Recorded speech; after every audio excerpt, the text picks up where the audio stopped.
Dearly beloved, we're so glad you could join us tonight, at this time.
Like this thing by Freedom's Lunch is not the other one, which he made for me, but like his previous work he shared with us.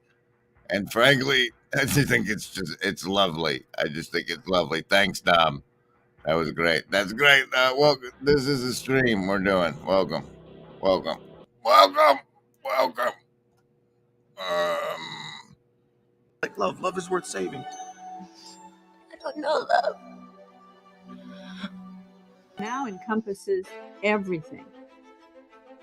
Does it not? It's all there is. It's all there is. You choose survival, social, wisdom, or heart. I'm not. We're going to end up, if we continue down this vein of tit for tat, eye for an eye, tooth for a tooth. Okay. Talking about proportionality, and I'm going to say this, and it's going to sound really harsh because I don't know how to say it any other way. Life sucks, and then you die. Okay, you're always going to get spit on. I'm going to get spit on because I'm a Christian. Kezzy's going to get spit on because he's a Jew. Okay, and we're all going to suffer some kind of oppression in our life.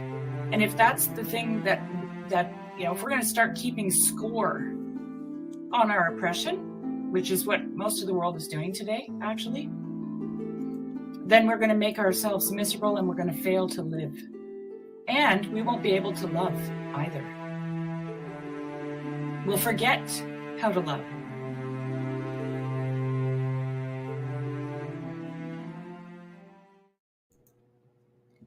I got to say, Rascal really knocked it out of the park with that one, eh? I think it's really a moxie. It really demonstrates moxie to invoke Lilu as part of your signature brandings. By the way, like, oh, wait a minute, ladies and gentlemen, we have a card that has leapt out of the casino deck as I shuffled. It must be the card for the show. The deuces of spades. That's the deuce of spades is the casino card for the show. Welcome. This is the Unspeakable, Unbearable stream. If you've been paying attention over the last stream or two, there's essentially, I described an event that I had and the components of the event. And I wanted to get into some of the more details of that for anybody who's trying to recreate the event in the crowd science-y sort of way. And so the stream exists, but there's some other things we're going to go over before we get to that. The frog is a harbinger of dangerous times, because Branded, marked with a coward's shame. What do you do when you're branded? Will you fight for your name? And the reason people might want to recreate it is because it's the closest Grimm has ever experienced to really concentrating hard on that Mandela. And I was standing in my living room, and then I had this very strange experience. The sky opening up and God sort of peering forth through the clouds. And that's exactly what's... That wasn't at all it, but anyway, we're gonna talk about that part later. For now, one thing is sure, a great change of our psychological attitude is imminent. That is certain. Why? Because we need more. We need more psychology. We need more understanding of human nature, because the only real danger that exists is man himself. And whoosh. Whoosh, and welcome. Here's your savings throws for the show against the mind control. Since I see the number of you and who I see in the hive mind, I'm going to assume you know how to play. Survival, social wisdom, or heart. Choose. Oh, wow, it's been a minute. It has been a minute, I think. Survivalist, so also sort of the deuce of spades. It's not a spade, so it's the survival die. That's a 2 for the survivalist. Coming in normal. You made it just fine, you socialist bastards. That's a 10. That's a 10. Lovers of wisdom, though. You get a nat 20 for this one. That means you get a +2 to next stream save as well, thanks to the power of today's nat 20. Hard folks, you got disciples again. Here's a 12 for you. And Indigo Kids, you got the pair of 9s, making an 18. 18 for the Indigo Kids. Welcome, everybody. Neutrino, Jasmine, Franco. It's been a minute. Ups, mostly. And then me, and also me. Yes. Put a little hard. I'm going to the gym. This is what's happening, which is so funny in the world to me. When you sort of have these hidebound conservatives. Well, then everyone loses their minds. I'm looking like the Joker here.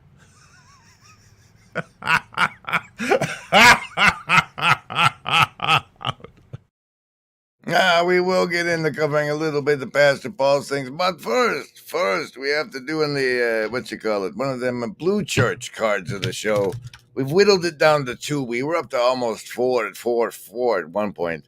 I've lost the crown and now I can't anymore. Son of a the queen of spades coming in strong behind the deuce. Isn't that nice?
All right then, gents. Let's dive right into it. Whoosh. Oh, look, we're down here now. Okay. First we're gonna cover the mysterious oddities of the Ixonia live stream. Let's cover the trivial one first, shall we? I saw a time. It's a timestamp. There. No, not this. But let's check out. Let's check out Luke's timestamp. It sounds kind of terrifying, but I'm in. And the car is actually locking itself and unlocking itself. I believe it's possessed. We did go to church today. I took communion. These guys, not so much. So maybe that's what's happening. That's got to be the tracker they put in your phone, Jim. Yes, this was the post Luther and lamp filling thing. I'd like to point out that apparently this live stream has received 33 likes at this time. What do you know? What do you know? Where is the other timestamp, Grim? With the face. It's about 18 minutes. Aha! Down here, Cassandra's. Let's pin that one. Yes, pin it. All right, up at the top now. 1822. Nope. Carefully observe the face in the bottom right during this portion of the presentation. Rascal. Arc organization? Nobody's going to help us out. Arc. No. He said, did the existential worries extend to the arc thing? I don't know why I called it Paul's arc organization. Did you see? Would you like to see again? Here, this is me reacting to it as we see it this time. Nobody's going to help. Arc organization? Nobody's going to help us out. Arc. No. He said, did the existential worries Nobody's going to help us out. Arc. No. He said, did the existential worries Rascal. Arc organization? Nobody's going to help us out. Arc. No. Nobody's going to help us out here. Worries extend to the arc thing. I don't know why I called it Paul's arc organization.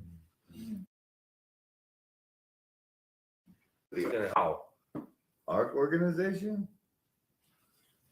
Nobody's going to help us out. Arc. No. He said, did the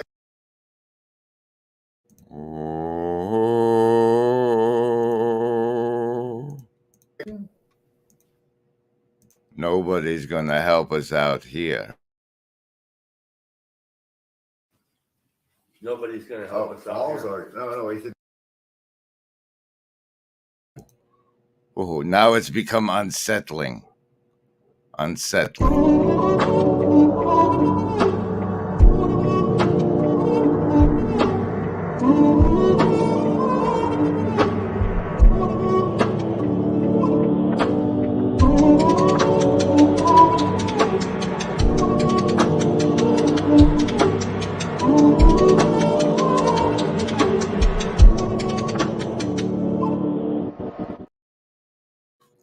Oi there, Secret Radio 6090X. I've heard you've going on hiatus recently. Congratulations. I hope it's a fun one. Hello. Okay, so that was the Ixonia live. Oh, no, that wasn't the only and fascinating mystery of the Ixonia live stream. Another, ladies and gentlemen, is the following.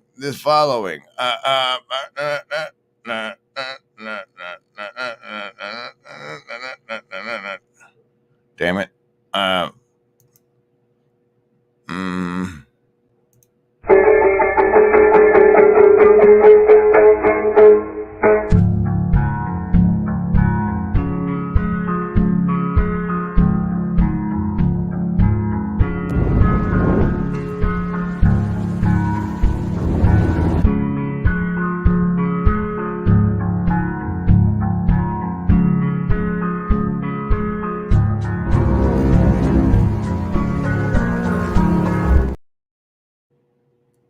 Wait, oh, it's YouTube. You have to do the newest first to get all of them.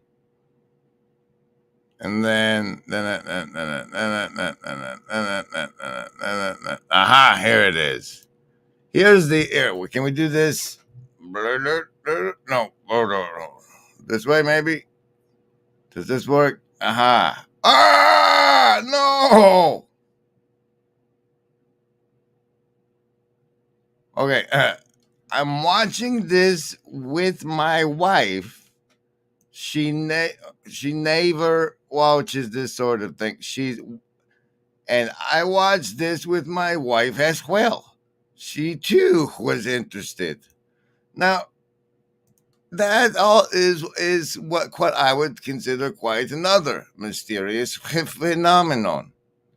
On the list? Yes, any of the first level ones. I'm gonna get a soda. Anyone want one? Hey, Graham, I'm not in the room, right? What room? I want to cast Magic Missile. The room where he's casting all these spells from. He hasn't cast anything yet. I am, though, if you'd listen. I'm casting Magic Missile. Why are you casting Magic Missile? There's nothing to attack here. I'm attacking the darkness.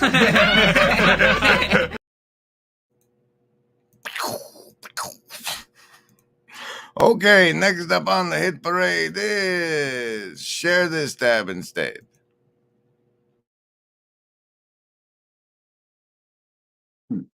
Here it is. Okay. As I was saying, one of these areas that I think, sorry, it's like bouncing around, but right before we got on, I was on Twitter and Brett was talking about what he talks about, which is this idea that, okay, the traditional religions are metaphorical truths, but metaphorical truths arose in an ancestral environment, doesn't reflect the current environment. So we have to essentially evolve past them and develop new wisdom. Right. And Jonathan Pajot said, truth is truth forever. It's revealed, not made. Right. And I said, Pajot has a really important point, and Weinstein has a really important point. And Pajot, by going to Revelation, is actually preventing any bridge from being made there. Because Weinstein is absolutely correct that we don't exist in the past and we face a constant updating problem. Yep. And Pajot is right that there's aspects of wisdom that are passed down that are completely unchanging. We're never, if we remain human beings, we will always have to do a sex reality. So if our current wisdom doesn't understand the reality of sex, it's a failure, right? So we can't just progressively update, but also we have to update. Yep. And I think, where for me, Pajot's strongest case is, I wonder if it's possible to highlight through the this-little-corner.com website that is the de facto landlord, like historically will be mapped via this little corner will be mapped via this-little-corner.com. And if there was a way to go through to all the times Paul does it, yep, to collect them all into a string of him going, yep. And also to grab the points that the other person was making with he did it to, and see if that strings together nicely. But I got involved over there in their little Twitter battle as Paul decided to call them both out, as well as the ARC forum in this X tweet thing. Eric and Brett and the ARC forum. And yada yada yada. I said, Brett would change his mind. Is Brett would change his mind if you Christian types started casting out demons, And that reminded me of the basic topic of that I was trying to get at during some of the talks in the car that preceded the experience that we're going to some of the things I was trying to say that didn't make it out before the video recording ended on the night of the experience, prior to the experience, and then we're going to talk about the part of the experience, an important part of the experience. And but okay, the notion is, how much of the image can you bear? How much of the image can you bear?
Okay. So that resulted in me getting this result from the AI slave bots over at Night Cafe when I asked it for an overexposed negative of the Shroud of Turin, and this is what this is what it gave me.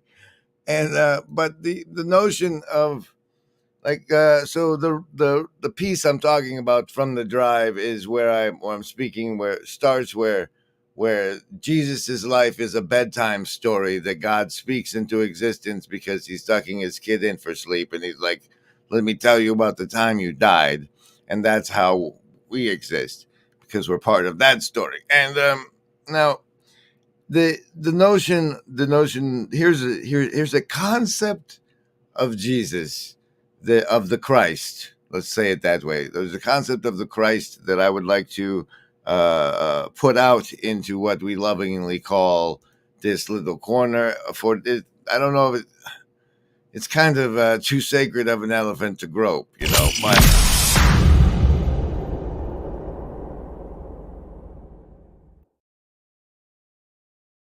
but so okay. I'll do an official proposal clip right after this. We all know that there is no agency any living gent can see. Doing what is right for me is lifting up my bro so he can grow some eyes to see that doing what is right for me increases all our agency. Okay. So let me say it this way. First, before I get into it, the foundational basis, like I'll say my general complaint about the organized Christianity is how much of Paul's letters everything focuses on, and not how much is focused on what it was the Christ actually said and did according to the Gospels, because that stuff hasn't been koaned out. It's a limitless fount, and partly one of those things that was spoken, as I recall it, is first, let me. Oh yeah, the way. Okay, I'm not gonna necessarily get the quote right, and forgive me for that. I'm gonna have a look at you. But okay, here to the.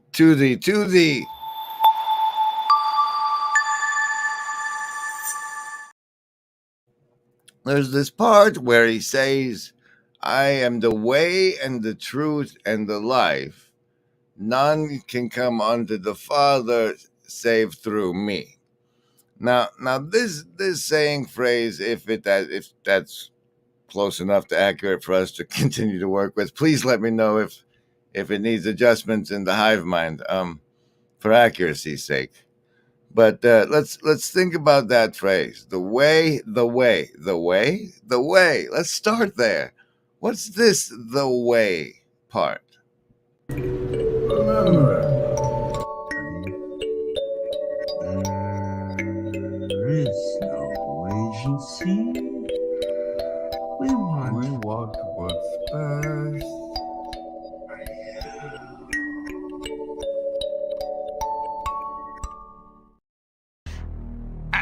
I'm attacking the darkness.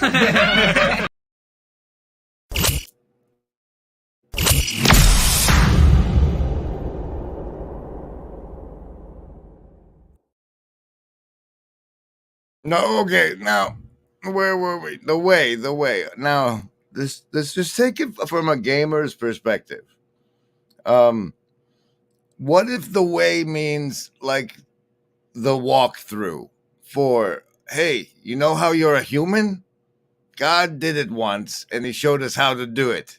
How to win being human. Here's how you go. This is what happened to him. But this is he's the way. You just do what he did. You clean your system out by fasting for 40 days. 40, yes, apparently that long, and that maybe in the desert, and then you can cast out demons. You can heal people. I don't know, but apparently, like, what if he was the example of like the best? Like, this is what the human body is capable of through the power of faith. Watch, guys. Dun, dun, dun, dun, dun. You can even walk on water. So there's plenty of heresies for you. Hey, Orange has spotted a heresy. Here's that. I have to upload the thumbnail over here. Son of a. Run the branding while you upload things. Oh, yes.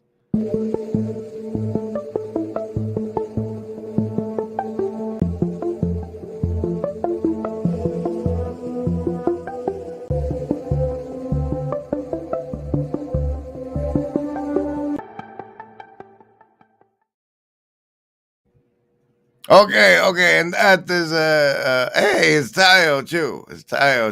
Okay, now, and so that resulted in this thumbnail of the Shroud of Turin, which is my favorite religious artifact. Anne Rice, it really messed her up. It really messed her up. Turn it off. Oh dear. Slime! What? It's a river of slime! No fur here. Sharks don't have fur. Ducks eat bread. They do. They like it. I saw you toss the kites on high above the birds about the sky, and all around I heard you pass like lady skirts across the grass. Oh, wind a-blowing all day long. Oh, wind that sings so loud a song. I saw the different things you did, but always you yourself you hid. I felt you push, I heard you call, I could not see yourself at all. Oh, wind a-blowing all day long. Oh, wind that sings so loud a song. Oh, you that are so strong and cold to blow, where are you, young or old? Are you a beast, a field and tree, or just a stronger child than me? Oh, wind a-blowing all day long. Oh, wind that sings so loud a song.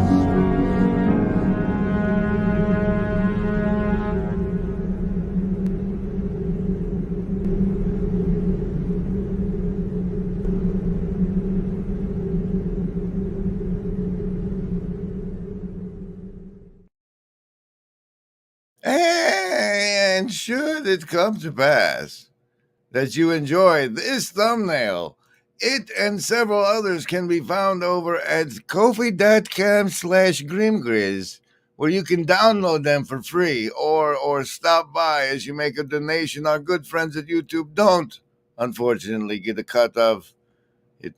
And but Special thanks to the Shadow Cabal. So say we all. Something you can do that you are regarding as trivial, that you could do, that you would do, that would result in an actual improvement, but it's not a big enough improvement for you, so you won't lower yourself enough to take the opportunity.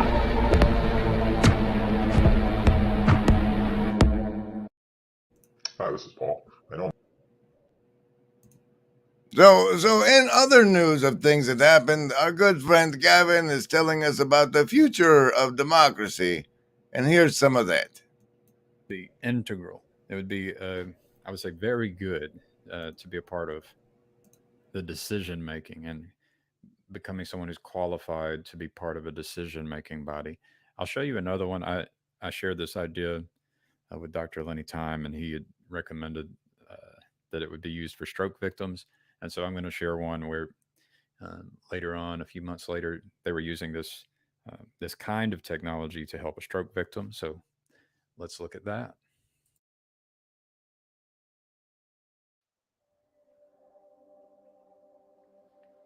Today is an opportunity for Anne and Bill to have a conversation through. Well.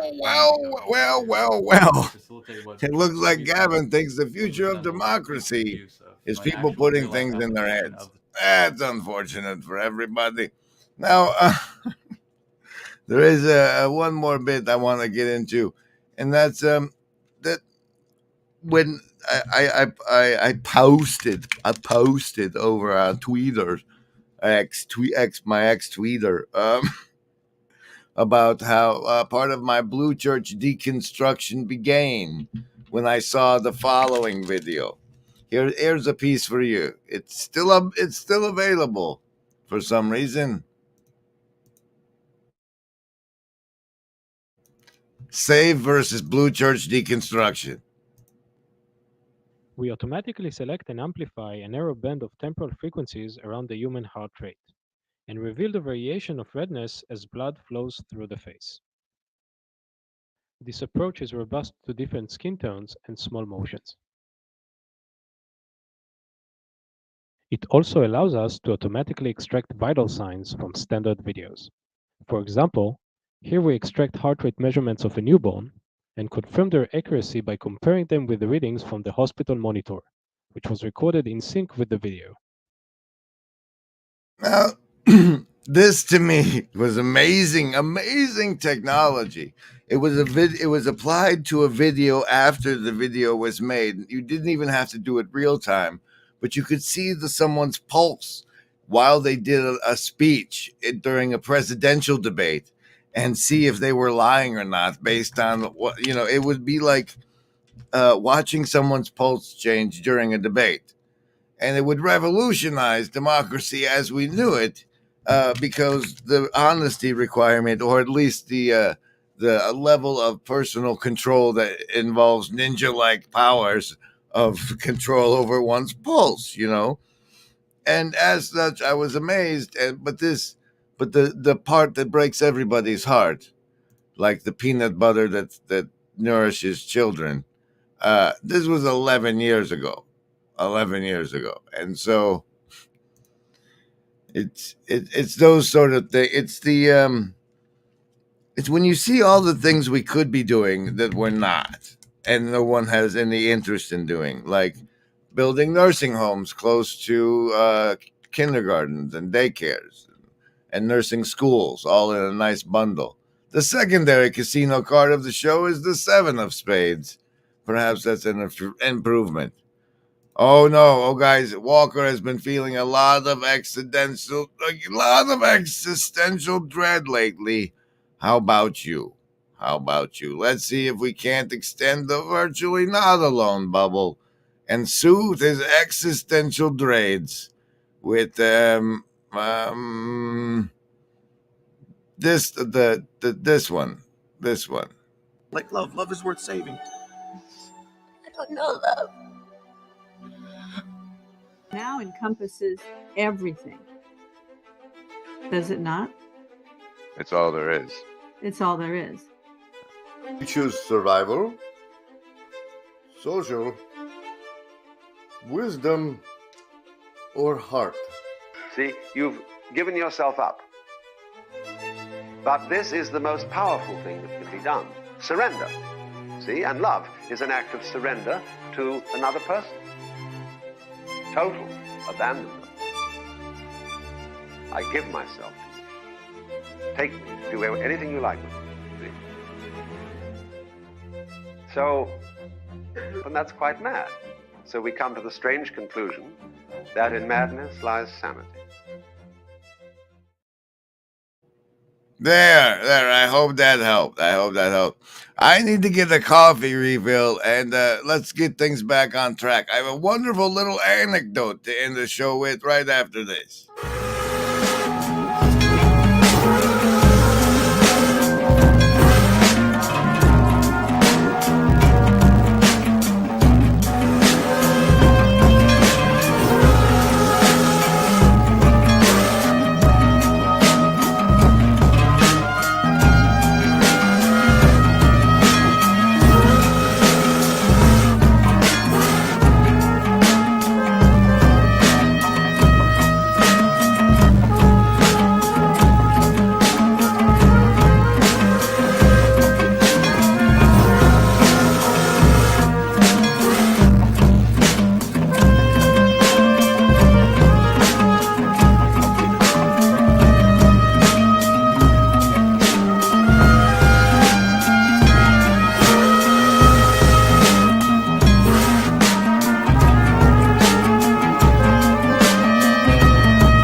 Okay, all right, where are we at? Oh, that's as much love and bubbling as you're getting. Here's some feet.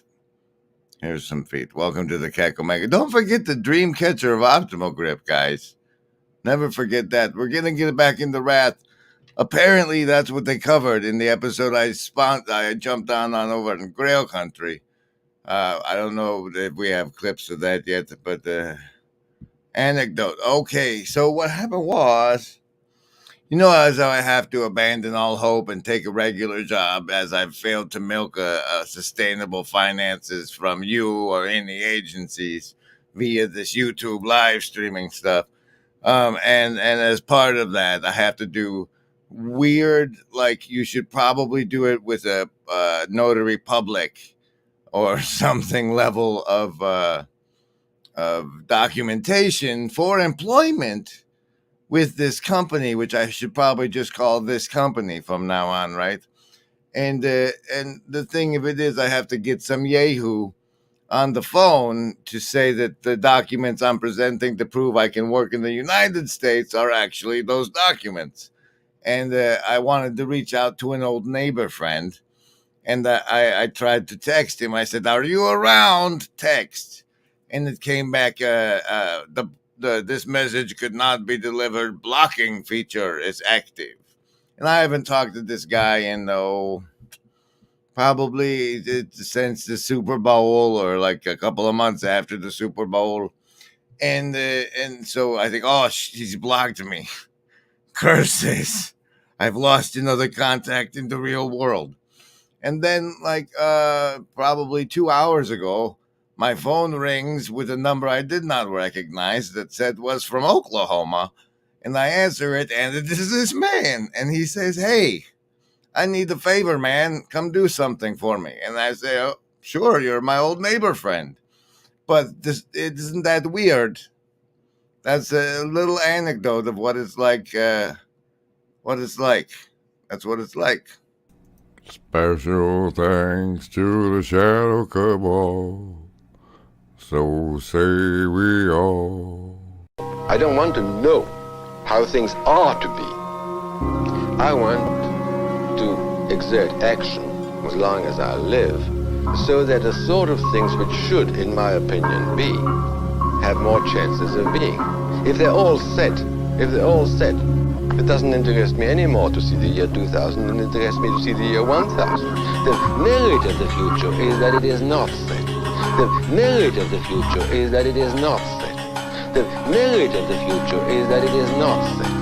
If they're all set, the merit of the future is that it is not set.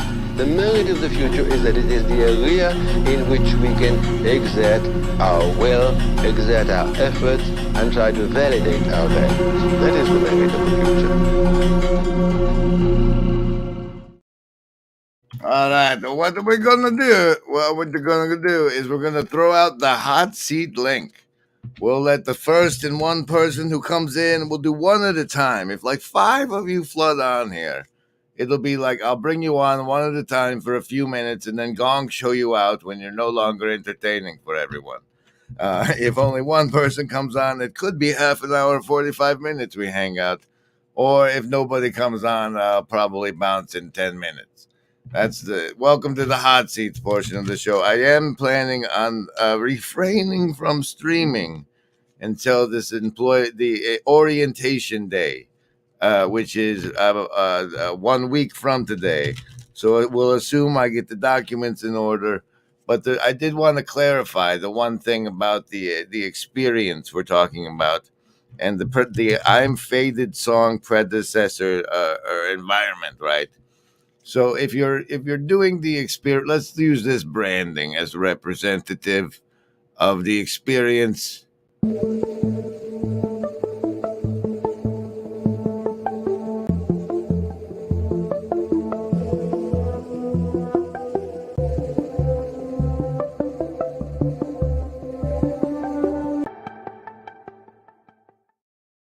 You know, like sometimes you're watching something and you don't get the timestamp now and you want to find it later.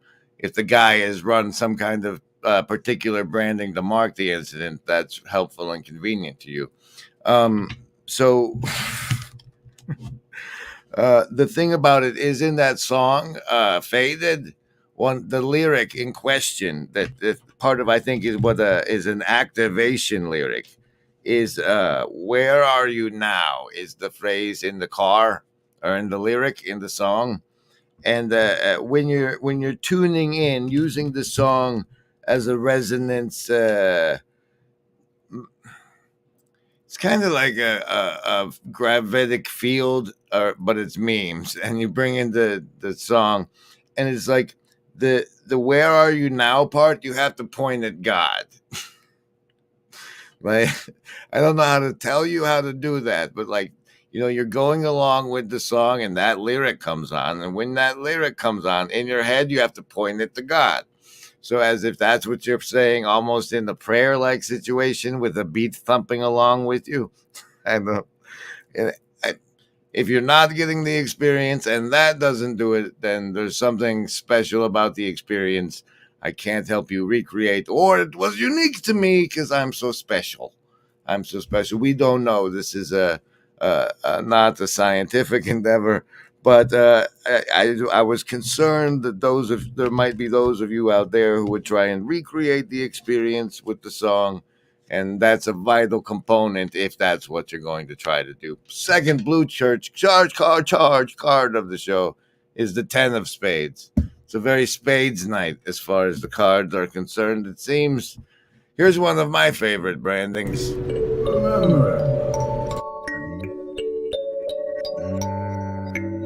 is no agency. We want what's best.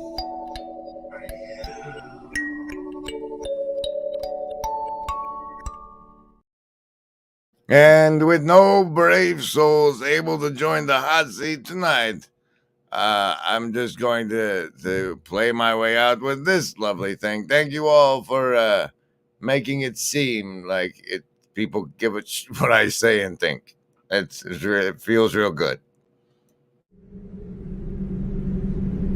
I saw you toss the kites on high above the birds about the sky, and all around I heard you pass like lady skirts across the grass. Oh, wind a blowing all day long.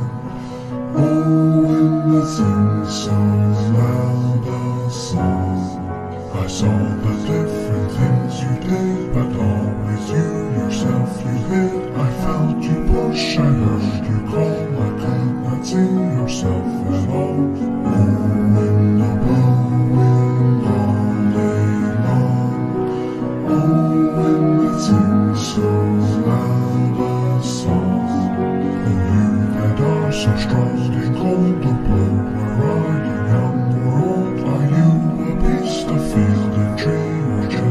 stronger child than me.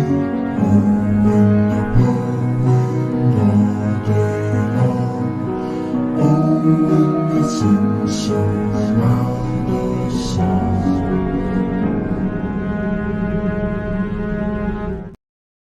Hey, wait, guys! You want to just play? You keep saying stuff in the chat, and I highlighting it while I run branding. Okay, Jasmine's got real things to do. Never mind. He's going to be really not alone. Thank you, Ups. Thank you, Ups. Here. Wait, where's that Rascal new one? Is this the new one or is that the old one? I know you put the new one over here. Over here? What's that? Oh, here's one you guys might love or hate. I'm out of time, but I'm out of my head. Shake it up is all that we know. Using the bodies up as we go. I'm waking up to fantasies. The shades all around aren't the colors we used to see. Broken ice still melts in the sun, and times that are broken can often be won again. We're so alone, and so really matter to me. Take a look around. You're out of touch. I'm out of time. But I'm out of my head.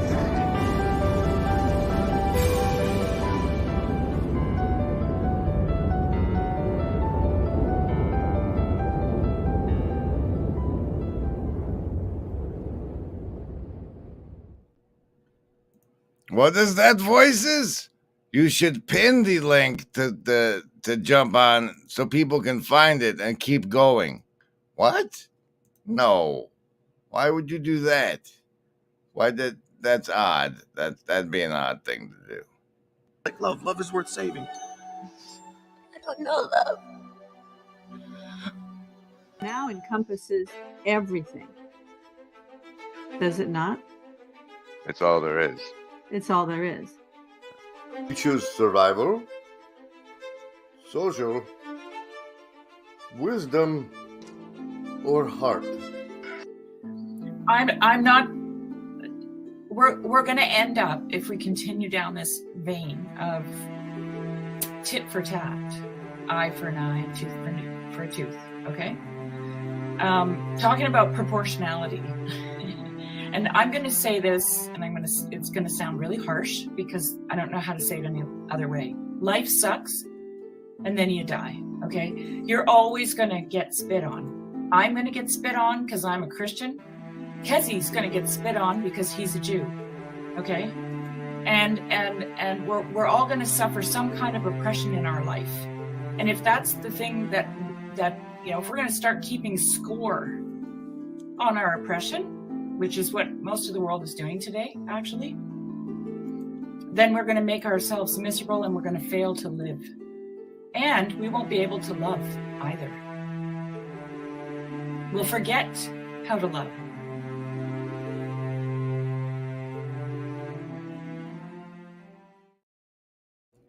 All right, we have a lot to play with from the Hive Mind chat. Thanks to Jasmine, the Kite Guy's brother, who has a question for us.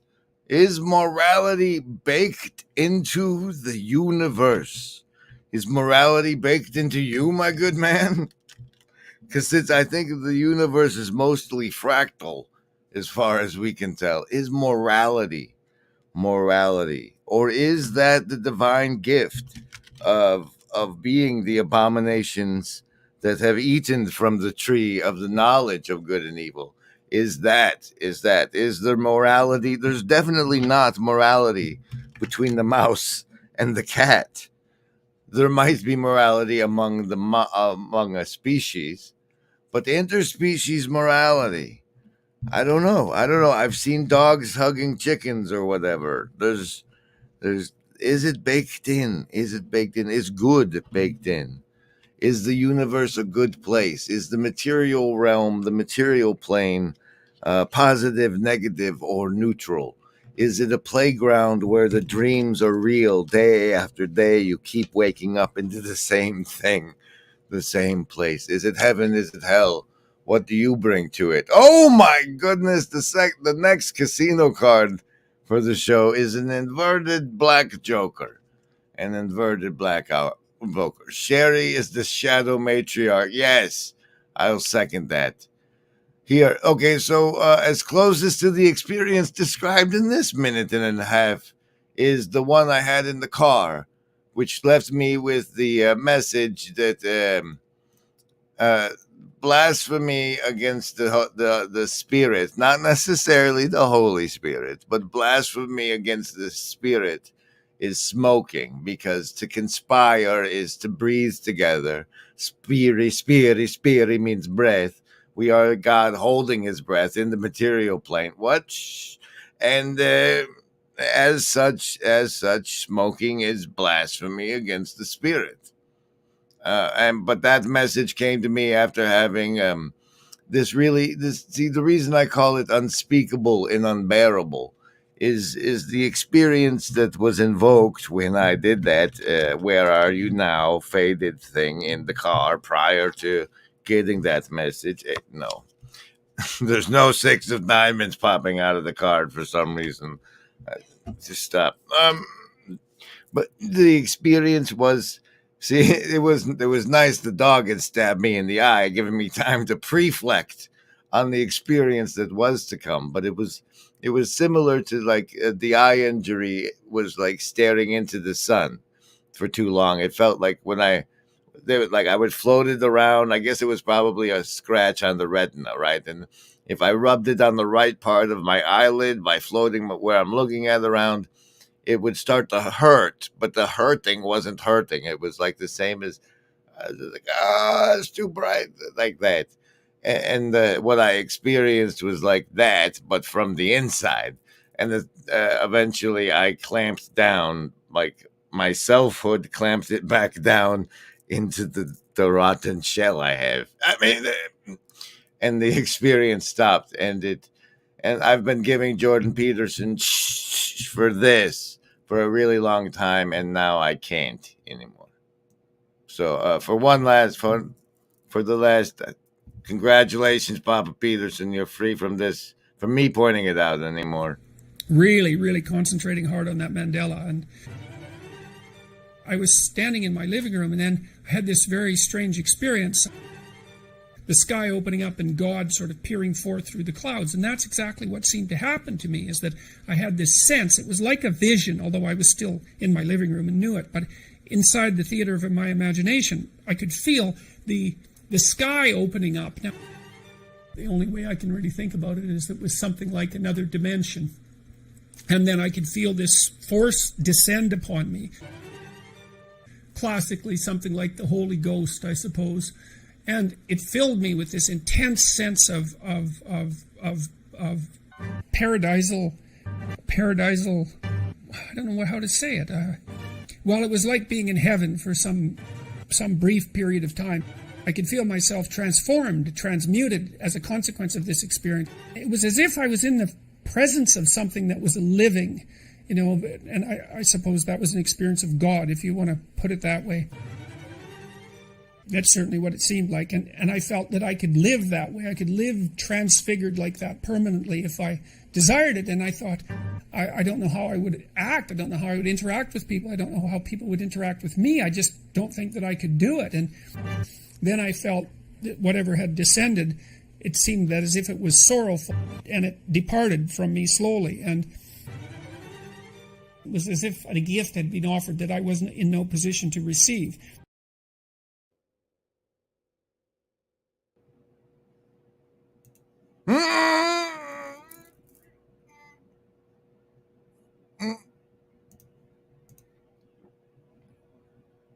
Similarly, That clip now is retired. Retired. That clip is gone.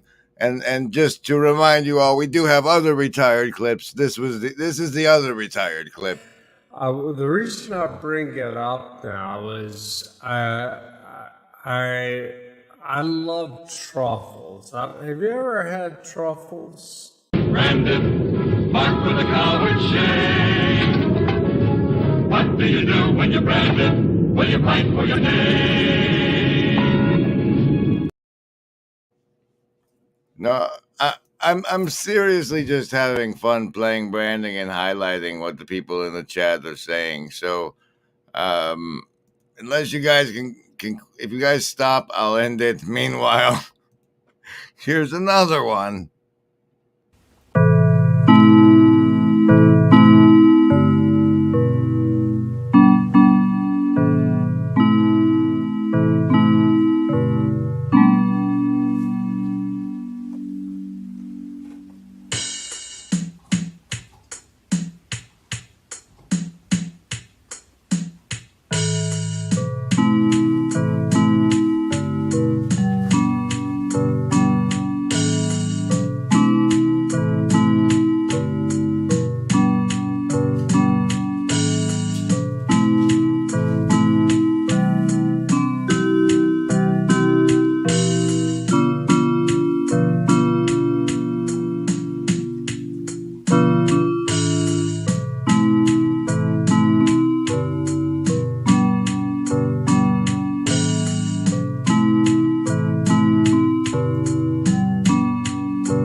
Oh, I don't know about those ones, but definitely, please somebody add this to the social memory complex on the Discord. This is amazing and weird. What you're about to do. Here's a full 30 seconds of what we got. It's hilarious. What you're about to do when you find out that it is in fact Renee's house. Well, I didn't bet them. Remember, Embody, watch Chad's head. Actually, watch for anything you want. We've all seen the weirdness in Chad's head. Look for other weirdness, maybe. I donated. Well, that's true. Let's see what we got here. Yep. Liv Tyler. Yes, Liv Tyler and. But the other girl. Zellweger.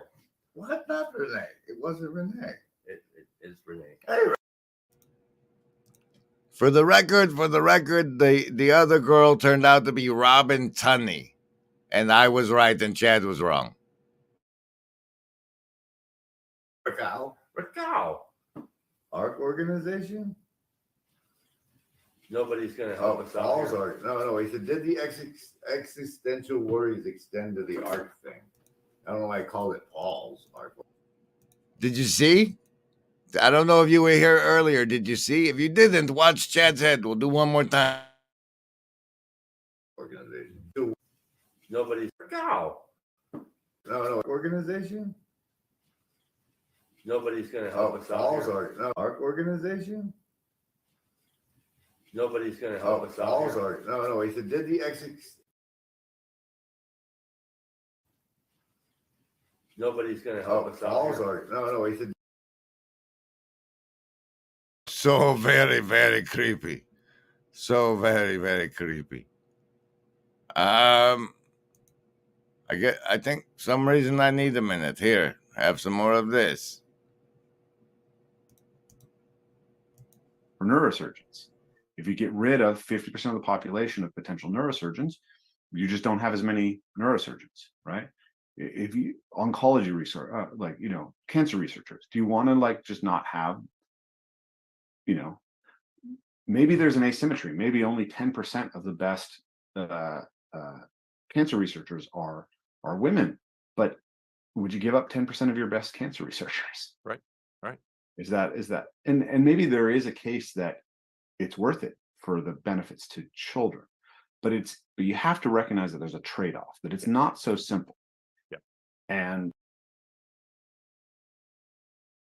that's not the heavy duty stuff or anything, but Phoebus says, I'm catching up, but did CW happen to arrive in a DeLorean? The answer to that question is kind of. And there was an associated story and explanation. I've thrown a link to this hot seat stream, much like the one pinned at the top of the Hive Mind, to CW via the Discord. If he'd like to come on and talk some more about it, that's fine. The important thing that I came out of speaking with CW is that it's important for him and I, as well as others, to attend the Symbolic World Conference in Florida in the Tarpon Springs this February. He has reasons that the stories he has revealed to me during the Denim Dinner have given me reason enough to use it.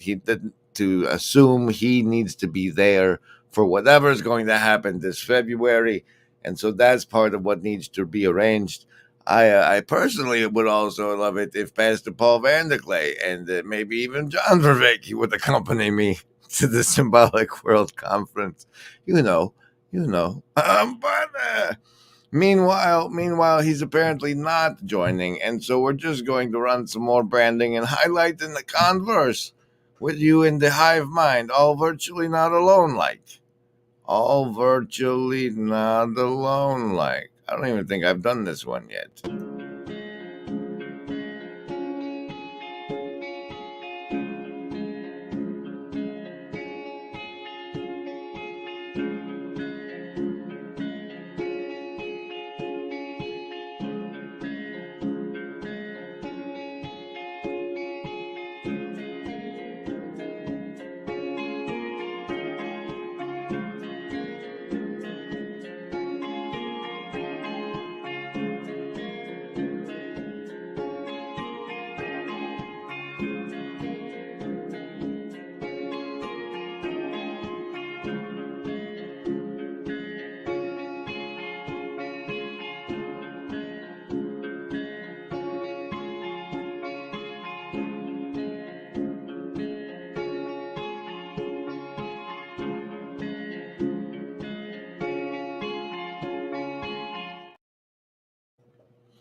I was with Rafe until he recommended Charles Eisenstein. Google that guy. I think he's AI. So first of all, Phoebus, you're not even a fancy channel member. You can't really bark orders at us like that around here at this point. But thank you for the suggestion. Charles Eisen, what's his nuts? How do I spell this? Eisenstein. Oh, good. What does now? Am I showing the clicking? Here, show the clicking. Stop it. Click. Just here. I was sharing. No, not Charles the First of England. Do it again. But yeah, make it this one. Look, this here. This is what you get, Phoebus. This is what you asked for. This is what you get. So I would say that as spokesfrog, I'm announcing that there's something polluted about the water in which we're all swimming, and that we better clean it up, or there's going to be the frog is.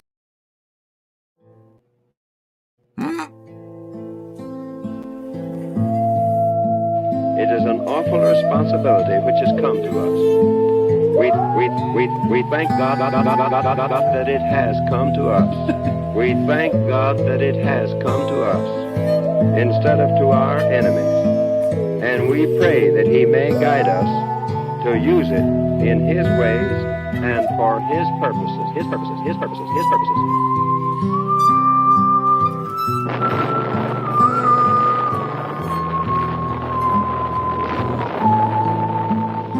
B. Han, what was your most outstanding experience on this historic flight? I suppose it was when the clouds opened up over the target at Nagasaki. The target was there pretty as a picture. I made the run, let the bomb go. That was my greatest thrill, my greatest thrill.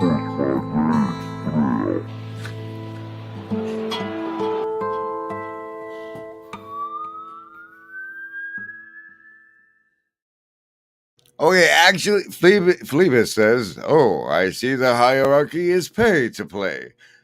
Not exactly, but the secret benefit of being the third tier of the YT channel membership program is that if you pick it, you get to pick a topic, and I'll make a video on it. I'll make a video based on your topic. If you join the third tier of the channel membership, and you were barking orders, Phoebus, and that's I have to defend myself, and that was the first defense I could think of.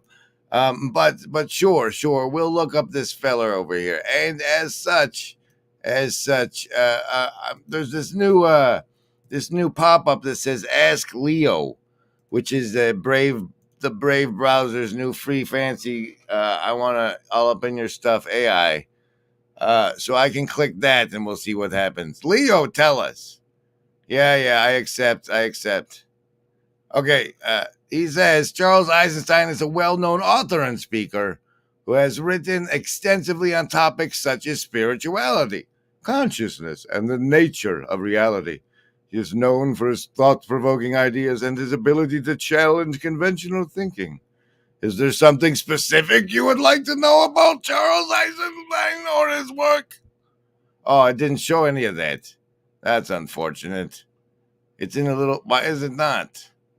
What if I do over here, share this tab instead, and then share this tab instead? Then can you see? No, it's hidden from you when I ask Leo. I can secretly consult the AI and answer your questions, but I can't show you that I've done it. So there's as much research as you get, Phoebus. There's as much as you get. Here, have some more branding. Oh, God. In all our searching, the only thing we found that makes the emptiness bearable is each other. I'm not a cat.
Okay, but are you on the Discord, Phoebus? That's the most convenient way to get clips to us.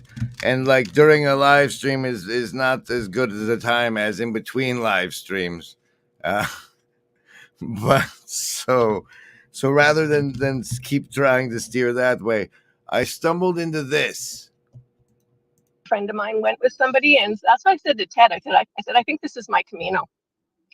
This really hit me because of the things you bring stuff on your journey wherever your journey is. So what I think about this, I brought a whole lot of questions with me about people I'd been meeting the last 6 months, just hanging out with people in Discords and whatnot. And I brought a whole lot of life's journey with me. Yeah, sorry, Grizz, I kind of cut you off there. I got it this morning and I was already chatting with people saying my heart is so full. It's going to take me a good week or more to process just all the stuff I got out of it. And so much of it is what I kept saying I was going for. Like, I get the impression a lot of people showed up with the questions they had from watching videos. I showed up with the questions I have from all of the people in my life and the people I'd met. And my goal was just to connect with the people and actually get to do that face-to-face time where you can adjust as you go kind of conversations, you know. Yeah, and I'm so glad you were in my Esquire group, Chris. That was good. We're one of a couple of people to keep me on track. So thank you. Now, another angle I would like to have hear from you on is like one of the questions earlier from the Hive Mind, Stephanie, was how many attendees were there and how did you describe the overall composition of the subgroups? But of that, like from an Anachino 23 perspective, you were one of the brave females to go camping with up to 28 other dudes. And so how do you feel about the camping and your choice to join that? Really positive. I was so glad Emma was going because I knew it would be really weird if I showed up as the only person, like the only female in the group. But it was definitely the way I wanted to go for all of those community kind of things that happen around camping. This is a real treat because we have so many of the faces of the TLC. You could make a claim that that I've considered trying to set one of the either buy me a coffee or Ko-fi goals to like commission good old Matt Krotz, who has came and went from the TLC but still hangs out on the X sometimes, to do cards for all of these players because Ups came in strong with so many of the character cards. I think it scared away other potential artists or something. But I think these sorts of things and helping everybody who comes around know who's around, who's been around, is handy. This is one of the rare visualizations of David Walker you'll know from the Hive Mind chat.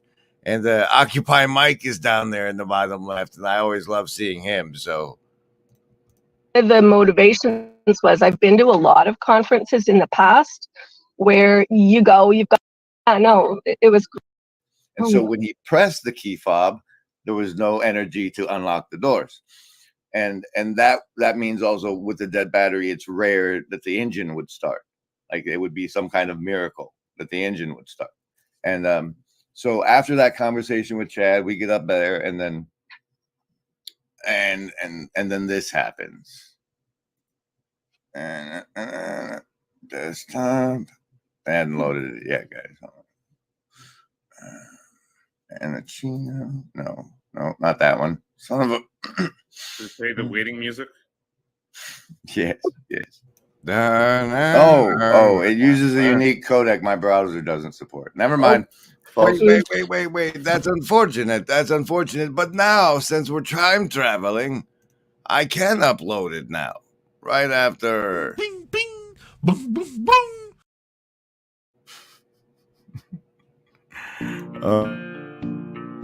Sitting here on my phone, the internet is where I roam, and my chat is in the zone.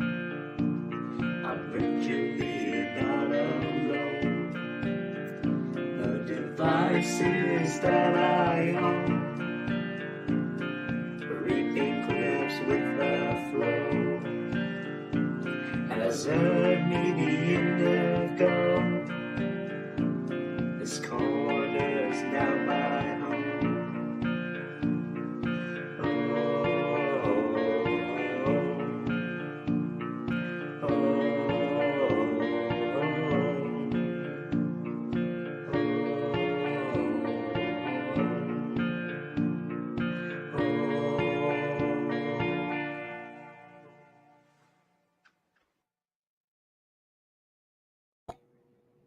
Son of a, you can't. Ah, what is? Oh, nah. Man, I could have swore with it here. Oh, oh, oh. This is the unspeakable, unbearable stream that I've extended for no particular reason, but hey, we're still going.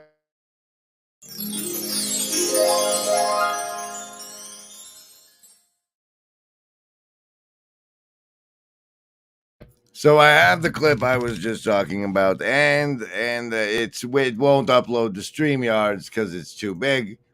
So what I have to do is click over into it and find it and make it magically appear in some other playing system, and then see if you guys can see it there.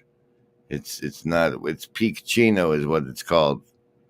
Why is it not? Is this alphabetical? What's an alphabet? There it is. There it is. Then I click it twice, and then I present this. Stop that one. Present a video file. Let's try it like that. Let's stop. You shut down. We're going to try and present it as a video file through the power of StreamYard. Let's do it alphabetical. Scroll to the P's again. Oh dear, this is unbearable. But it just happened. Still doesn't. Just give it up, pal.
Dang, 99 cents for a codec that'll play it. What's up with that? Okay, shit. Phoebus asks, has anyone done a themed stream yet through what does themed stream through the membership even mean? Phoebus, I don't even know what that means.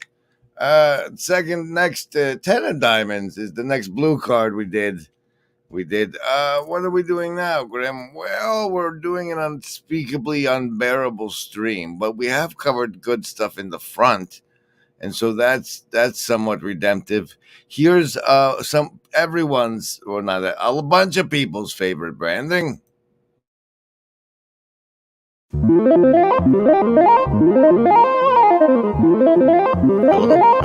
I see the assassin.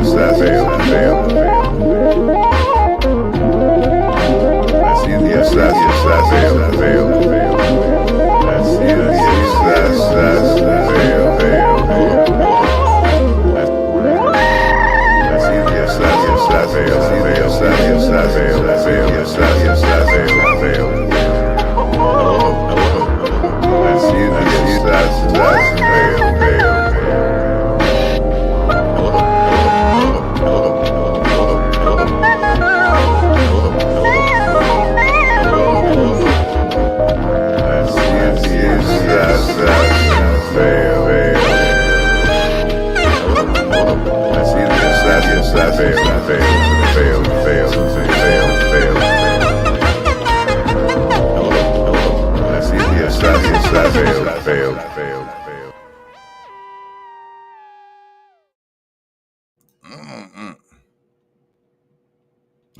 It is with bitter joy I accept the member for 1 month. May they continue to do so from you, Upcycle, as part of in the miracle story of this channel's monetization. Paul Vanderklay first did like, hey, they gave me $500 to turn on membership, and I had just reached 1,000 with my channel, and I was holding out for such a bribe to turn on the membership, and I didn't think it was going to arrive, and yet it did. And yet it did. So at some point, I will have achieved a $500 bonus for turning on the membership. Thanks to you all. Thanks to you all. And as the 1 month indicated, is a bittersweet thing, as you needed to get 30 members in the first month for an additional 500, which my charmingness has failed to do. But one of the coolest things, honestly, for me about doing this over and over is the way it's become the platform for all of these people to make this creative brandings that I've been playing for you today. There are ancient ones that I have put together for myself, but for the most part, they've been gifts, participatory gifts to the channel. People say, yes, I'll throw something up past the fourth wall. I'm not just an audience. I'll play too. And that's at least one thing I feel we've achieved as part of this virtually not alone network bubble. There is no technical difference between thinking about yourself and being miserable.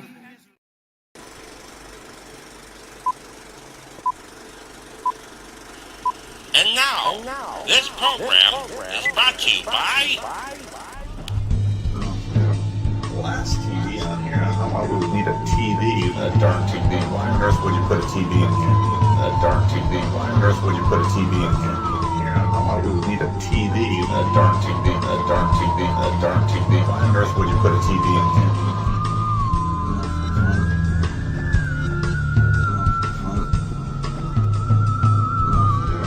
Glass TV on here. Why would we need a TV? Why on earth? A darn TV.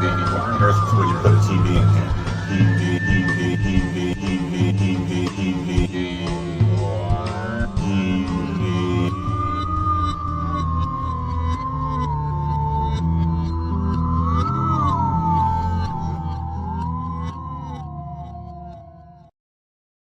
The moment PVK turned against Seth. Thank you, Rascal. Looky there, ladies and gentlemen.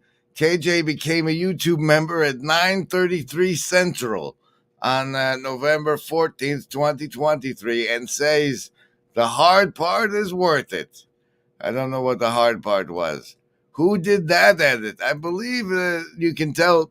We've adopted a system of signature brandings around here. People who make brandings come to identify themselves by things you see in all of the brandings. Let's see if you recognize the one in this one. This means that the individual psyche is far from being safely synthesized. On the contrary, it threatens to fragment only too easily under the onslaught of unchecked emotions. While this situation is familiar to us from the studies of anthropologists, it is not so irrelevant to our own advanced civilization as it might seem. We too can become dissociated and lose our identity. We can be possessed and altered by moods or become unreasonable and unable to recall important facts about ourselves or others, so that people ask, what the devil has gotten into you? We talk about being able to control ourselves, but self-control is a rare and remarkable virtue.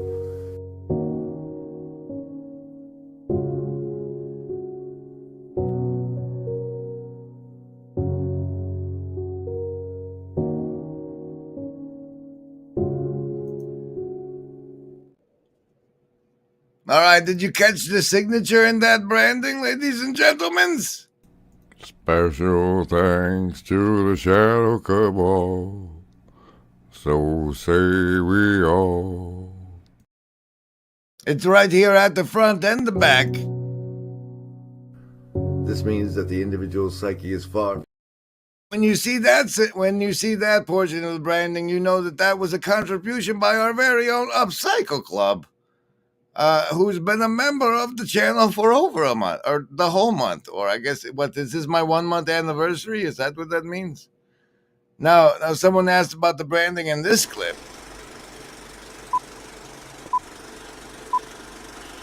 And now, this program is brought to you by... Unfortunately, Chad doesn't put his signature till the end, and only our voice recognition ear software allows us to know that that was a Chad masterpiece.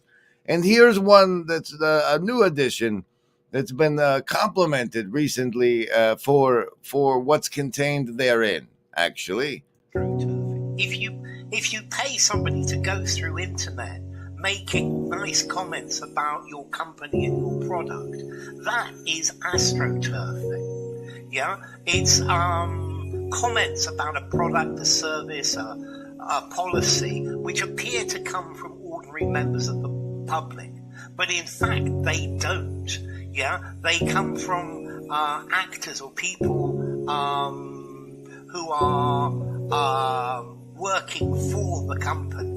Yeah, it's like orchestrated marketing or public relations, making people think that, well, everybody supports this. Yeah, and that's the idea. Idea is to present things as unsolicited comments, to make something look like community mobilization. So that was a great contribution from Ups as an answer to a scavenger bounty hunt, I think, or some other strange request. Bonus casino card for the show. Oh, look, the red Joker showed up. That's interesting. I'm having the good time. I hope you are too. What we do is we create a pocket of where we hive mind together and play and think. And look for McMo's signature in this one. I'll give a +5 to tomorrow. Not tomorrow. I'm not going to stream for a while. To next stream saves, the valuable reemergence stream saves, if you can guess the signature you see in this clip. Tell me that you've lived here your whole life. No, not yet. Are you married? No bad habit. No bad habit, eh? Well, what do you chew that tobacco for? For nothing. Nobody's fool enough to pay me for it. Well, tell me, how far is it to the next crossroads? Follow your nose and... Oh no. If you change the tab, it stops playing the thing in that tab.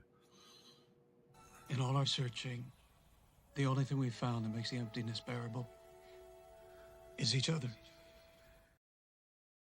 Oh yeah, you know what you wanted to do, Grim? What? You wanted to say, you guys see that feller. That good friend feller we have, where is it at? This is good enough.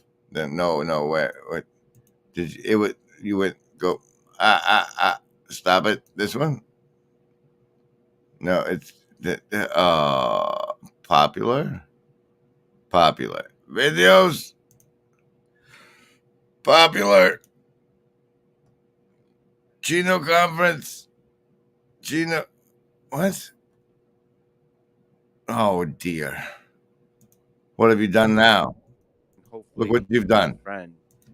Yay. I got to say, these words and the words about Jews is not the words of a samurai, of a great man.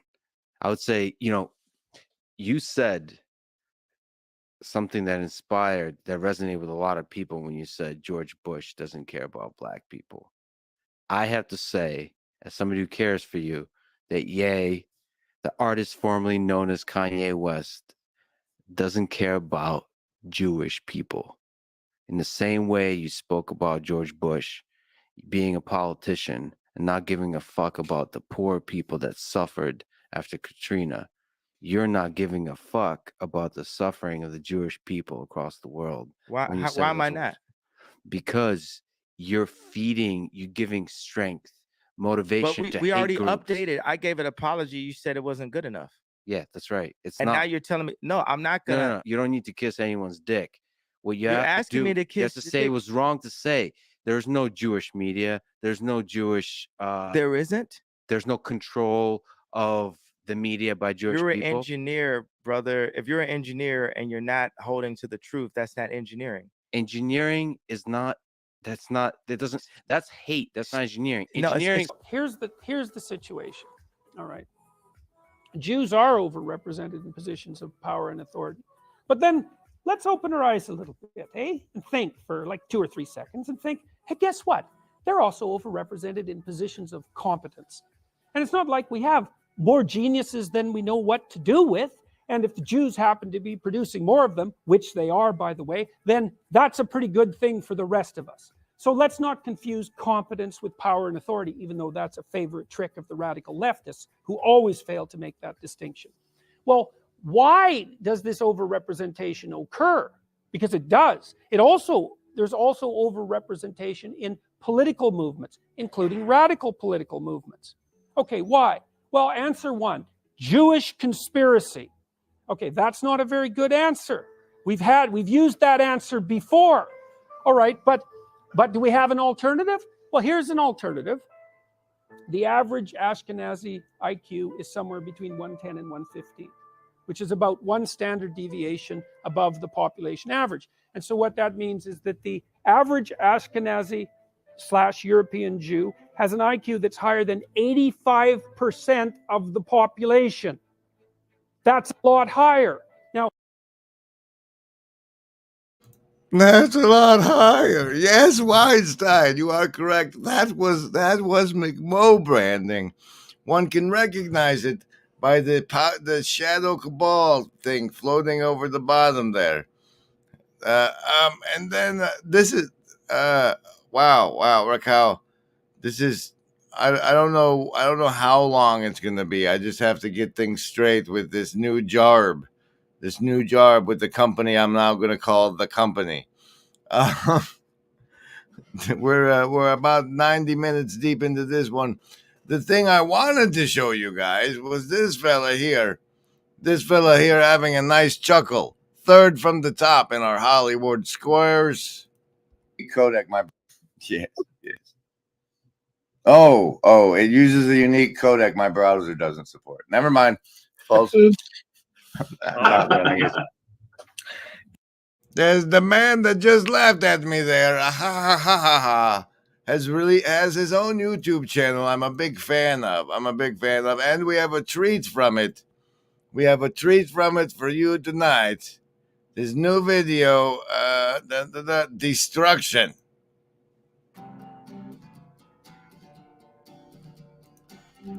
I can't seem to get over everything that's fallen apart. If I had to make a wage, that it's 'cause I'm playing a part in the destruction of my life. In the destruction of my mind. Hopscotch telephone days are done. Please just drag me into the sun. Leave me there so I can try. Get cooked up and burnt alive. It's the destruction of my life. Starring as the villain is my mind. I can't seem to get away from everything that's fallen apart. If I had to make a wager, I bet it's 'cause I'm playing a part in the destruction of my life. It's the destruction by my mind.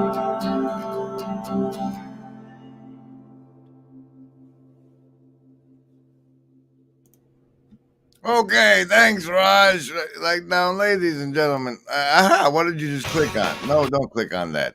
Don't do that either. Go back here. There and this. We got Summum Bonum on deck now, ladies and gentlemen. What I'm gonna play next for you, I don't know if you were here for it. Was from an earlier stream. You might not have heard earlier today, I think. But I started doing the old. I dug up the old AR reading, the Akashic record reading. I want this person on this personality once paid for from some lady who did Reiki stuff. Who I'm sure Phlebas and Anselman know is bad demon stuff to go away, stay away from. But part of it is how words bind us, and the experience of going to see it and the words she said. And I think that that a spell was cast, but like me reading it was really uncomfortable. So I fed it into an AI voice recognition thing, the same one that we used for the Claire Caw experiments. Those were fun. Those were great. Blue Church card of the bonus, Queen of Clubs. And here the first part is long, and you can see how she's groping around for something that works. But I'll play also the second part thereafter.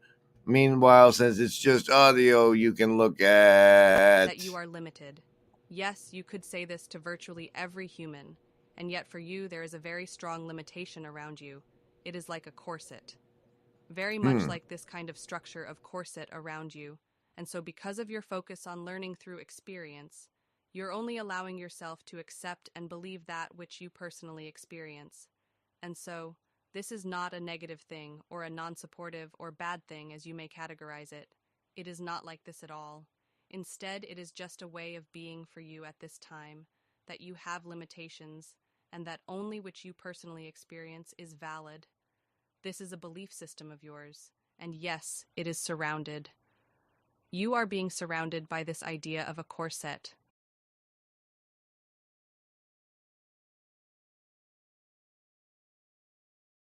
That you are limited. Yes, you could say this to virtually every human, and yet for you there is a very strong limitation around you. It is like... Wait, that was I played stop, turn off the branding too. Jeez, plenty. I'm going to the gym. This is an unbearable, unspeakable stream. No, that was the wrong part. The corset part she's talking about was the binding of the spell that she actually cast that I was supposed to go over second. That was supposed to be the boring information part. And I played it at half volume, so nobody heard it anyway. Here's where you might know Raj from. Like Hobo's Lullaby. Go to sleep, you weary hobo. Let the town go drifting by. Listen to the steel rails a-hummin'. That's a hobo's lullaby. And so to close and to recap, one of the greatest parts about doing this experience has been all the branding people make. There's branding signatures. If you're going to do the weird faded experience, the important part to know is the where are you now part. You have to point at God. And thank you all for the Shadow Cabal. Special thanks to the Shadow Cabal. So say we all. Oh, there was one more little piece. The last little nugget from the Wisconsin death trip that I can't not share with everyone is that I played through so many of the YouTube song recommendations that it finally got to the point it gave me Pet Cow's new shit song, and it gave me the Freedom Lunches tune, and what was the other one? it was giving me and some two morphs. It started playing the stuff I use as on the show and as part of the road trip. And there's actually a video of one instance of that, I think, is I made, and that was kind of fun. That was a fun little thing. Like love. Love is worth saving. I don't know love. Now encompasses everything. Does it not? It's all there is. It's all there is. You choose survival, social, wisdom, or heart. See, you've given yourself up. But this is the most powerful thing that can be done. Surrender.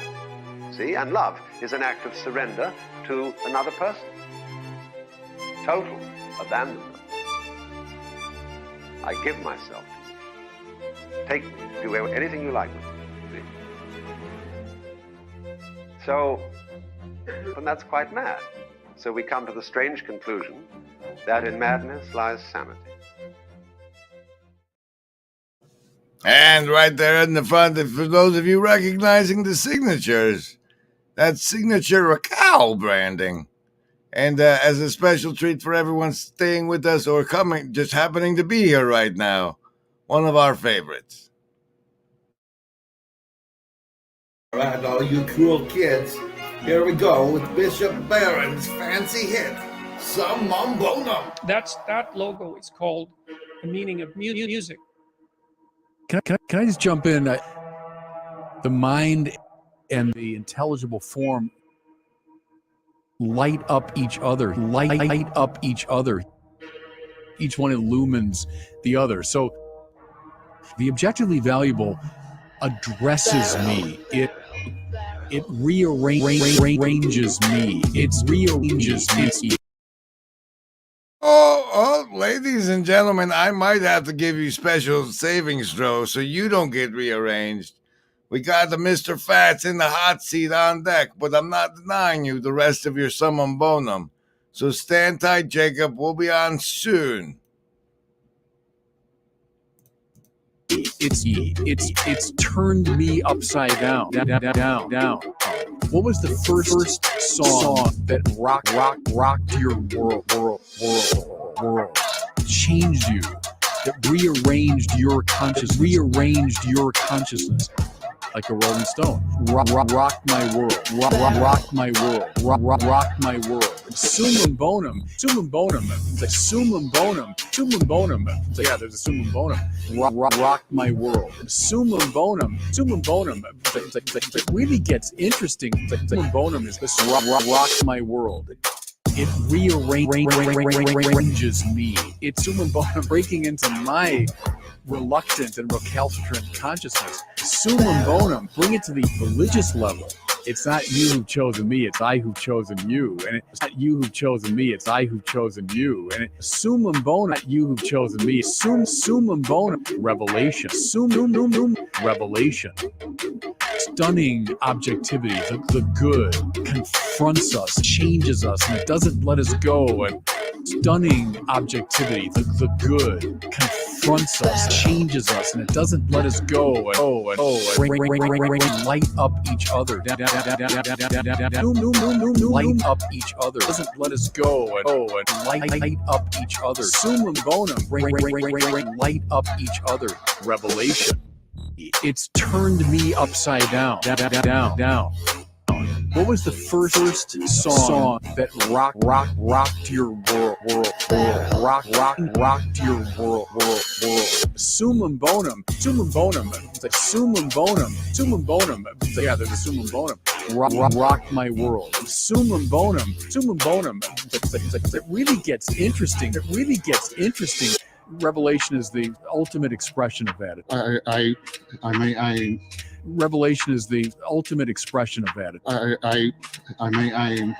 Revelation is the ultimate expression of that. So, anyways, I'm going to leave it at that.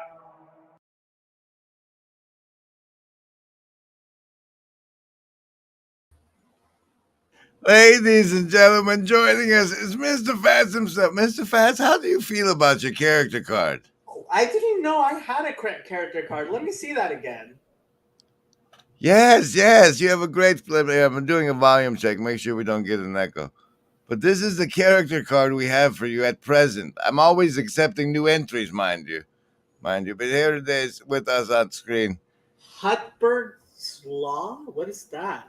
Yeah, I wait. In the meantime, ladies and gentlemen, I found this card was at the bottom, was down there. Had it jumped out of the Blue Church deck, the 7 of Spades. I don't know if that's important, but in case it is. And here's me and Mr. Fate. Thank you, Ups. Thanks you up very much, very much. Troll Punisher I like. The other ones I'm not so sure about. Gatekeeper? Really? Gatekeeper? Vanguard. You gotta like mover and shaker. Yeah. I don't Power know. player. What is Hutbert's Law? Do you actually even know? No, I have no idea. I couldn't. There was phrases on the cards. I hope they applied, but what was I gonna do? I didn't know. How have you been, man? I think it's been quite some time since we've spoken at all. Yeah, been almost since Gino. Pretty much. That's been 6 months now. Then I know you'd wow. gotten a cat and built the Valley of the Shadow of Death. Yeah, although she doesn't use it anymore. Now she just climbs into my lap. Maybe if you put a heater in it. They like warm spaces. I've noticed. Yeah. Rascal says, Mr. Fats, I see the assassins have failed. May they continue to do so. Is that? Oh, look at that. He discloses he too is a member, or at least knows the membership call-in response of the Sacred Order of Foolish Transparency. Well played, Rascal. I try, although I don't know. I don't have time to watch anybody's streams. I don't even watch all the people streaming on my own channel. That was obvious, at least at points I saw when there was more of an overlap between your channel and the Randos United stream. Well, Randos United is pretty much hopefully gone off, but yeah, and wait. What was this? Say the spell you just cast. What was that? Well, Randos United hopefully gone off, I think was what you said. Yeah, spun off. Yeah. Spun off is hopefully a spin-off now. Okay.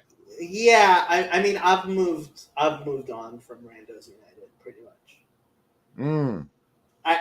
Your voice dropped in shame as you said that last bit. Could you say it again louder? I didn't hear. Pretty much. No, like that whole. Well, look, with all of my projects, I put in as much effort as I can, and once I feel there's no more I can contribute, I move on to something else. All right, well let's do this then. I mean, let's provide them this. There's this crossover. It's almost like a mid-season finale for Larpgate Year 4, the Fallen version. Okay. Get your hoodie now. And you are one of the few people that is equipped to ask me good questions, and I can ask you good questions, I think. And we have some telepathic, heretic hobo hermits that might show up in the hive mind, so this could be a fun episode for everybody. Well, why haven't you been putting up StreamYard links very often? By the way, if we're going to be talking much, I should stream this to my audience. Do you want me to stream this to my audience? Yes, please do. So that makes it. That's what makes a crossover. We're pulling it from the comic industry, but those are some of the best shows, really. Great. Wow! I don't know how it happened, but Neutrino summons Azrael in the Hive Mind chat, and then All Seeing You shows up, asking if it's live. This is. Her name is Talmavet, which is Hebrew for shadow of death. And that's the Valley of the Talmavet. And that is the Valley of the Shadow of Death, although she doesn't use it very much anymore. I wish she would perch up there for the rest of the show. Let me try my psychic powers on your cat. No, don't attack him. Go to the perch. Look at this from there. Okay. Oh, no, yes, you. Thank you. You had a live stream chat party while I was on the road, and the music for that was fabulous, but I couldn't chat at the chat party. That was unfortunate. So welcome to Who's where. all seeing you? Oh, you're putting us up on the X too. Putting us up on the X. I like that. Thanks, On Elon. Twitter? Yeah. I mean, that's where I get some people on Twitch. You can only stream to 2 locations though when you're a guest. And you've chosen Twitter or X and your Jacob Federecci YouTube channel. Those are the 2 that get the most views. Yeah. Well, welcome to those audiences. And since we've expanded to there, I think it's only fair. And since Saving Azrael throws was called up, we're also going to have to do some savings throws. In case you don't know, the savings throws are against mind control, which is everywhere you go because words are magic. But if you want to take the dip your toe into believing of it, it's the advertisements you see everywhere are mind control. So the savings throws are a reminder that they are and that you can resist them by the power of survival, your will to survive, your social networks, wisdom, the wisdom you've acquired over the ages, or your power of your very own heart. You choose survival, social wisdom, or heart. I roll the dice. If it's over 10 for that choice, you take half damage from the mind control that follows for the rest of the show. If it's under 10, you take full damage. But remember, Embody, we want what's best for you. Survival, social wisdom, or heart? Mr. Fats? I always choose heart. Heart he chooses. How about you? Survivalists, that's a 10 for you. You made it. You made it. Socialist, prime 17. That's always a nice one. Lovers of wisdom. Oh, what do you know? What do you know? Lovers of wisdom. You have a pair of 8s making a 16 or 4 squareds. 4 squareds. Hard folks, your bonuses don't apply. Your bonuses don't apply. That is a nat 1 on your savings throws against tonight's mind control. Indigo Kids, you got 15. You got a 15. Wow, I got a natural 1, so I'm going to definitely propagandize myself. Propagandize. Is that when you fall under your own mind control? Yes. Did you know Chris's video on propaganda that he made? The music video. Oh, your defense against the dark arts That contribution about helicopters. That may still be like one of the greatest achievements in my life was being starred in that video. Yeah. Which makes it exactly the sort of thing we'd like to add to the social memory complex on the Discord. Those historic moments that the new people will hear referenced, and that way we have the social memory complex. They're able to watch them with us or catch up. Let me see if I can. One of the projects I haven't given up on. Here's a Blue Church card. The 3 of clubs. We're getting, whenever you type, it's very, very loud. I'm sorry. No, it's almost like I'm at a rave and there's thumpings. It's kind of neat. It's kind of neat. Did you see the thing with Chad's head? Like, as somebody I would consider an atheist pretending to be a Jew, not really, man. But as far as atheist. As far as shit like the existence of ghosts and other weirdness would go, I would put you at 9 materialist. And as such, if you haven't seen it, we've had this fascinating event happen on record that we've explored earlier in the live stream. I'd love. Oh wow, CW was there. Yes, but check out what happens to Chad's head at this portion. Hey, Rascal. Art organization? Nobody's going to help us out here. No. Right as Chad says, nobody's going to help us out here. His head gets really big and stretches. Watch. Organization? Nobody's going to help us out. It does. How'd that happen? We don't know. It's just one of the. What is this? Who was that guy all the way on the left? That's the video from that's Pacau's video.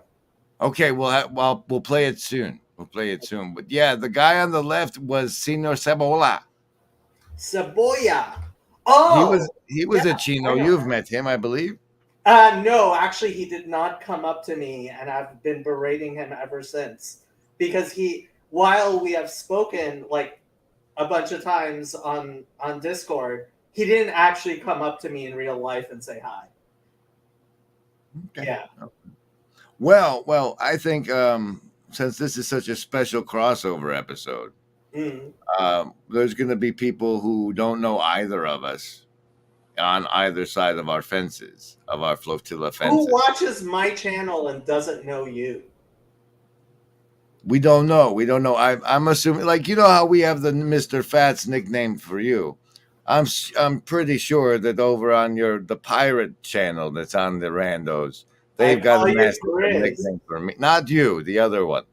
They probably have a nickname for me. But there's the parts of this flotilla is a flotilla of channels, but not all the channels overlap.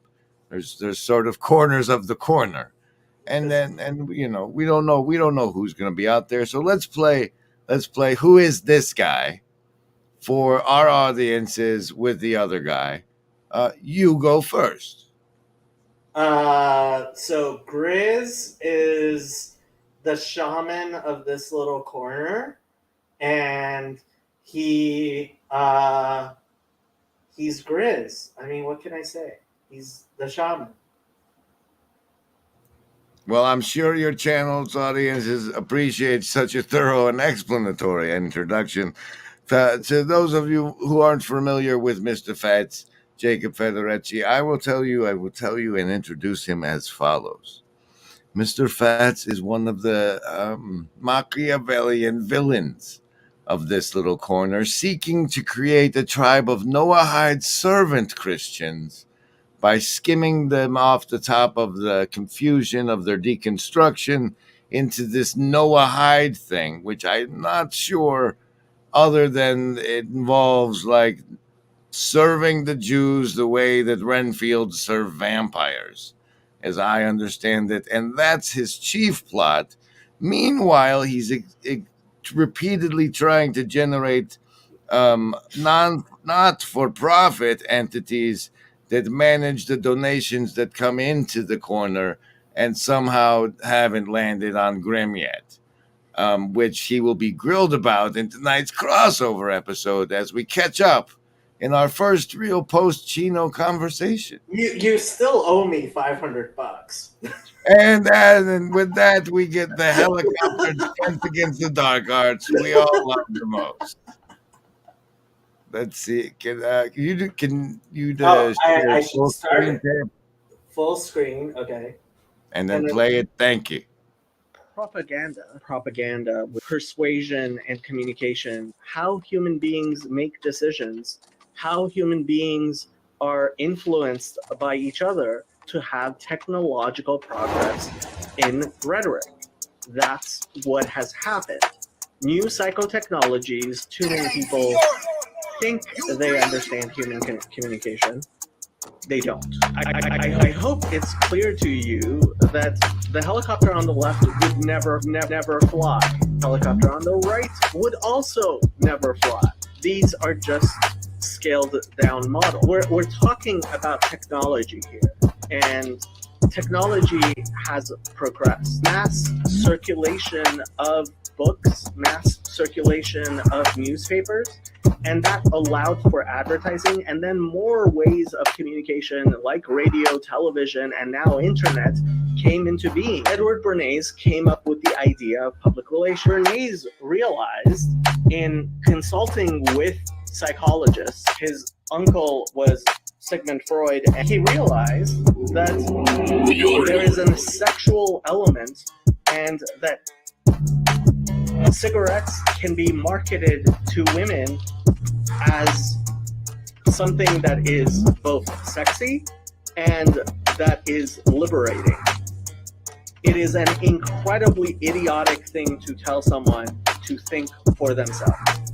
secure our distributed cognition through awareness, transparency, and accountability. I did not do saving throws, although I probably should have. Propaganda with propaganda, propaganda with propaganda, propaganda with propaganda, propaganda with this is a nuclear bomb going on. Propaganda. You cannot think for yourself. Think for yourself. Think for yourself. Anyone who tells you to think for yourself is your enemy. You should not think for yourself. Our understanding of ourselves and our world is not contained in our own skin. We as human beings have distributed cognition. I am not saying you should not think. You should think not just for yourself. You should think for others, and you should help others think for you, and you should ask others to think. You cannot think for yourself. It is an idiotic thing to say, think for yourself. If you are thinking for yourself, you have decided that you want to field an army of one in a battle royale where there are people with large armies. That's not going to go well for you. Do not think for yourself. Think for yourself. All cognition is in some part outsourced. If you think that you are thinking just for yourself, that you are not influenced by anyone else, you're just being silly and stupid.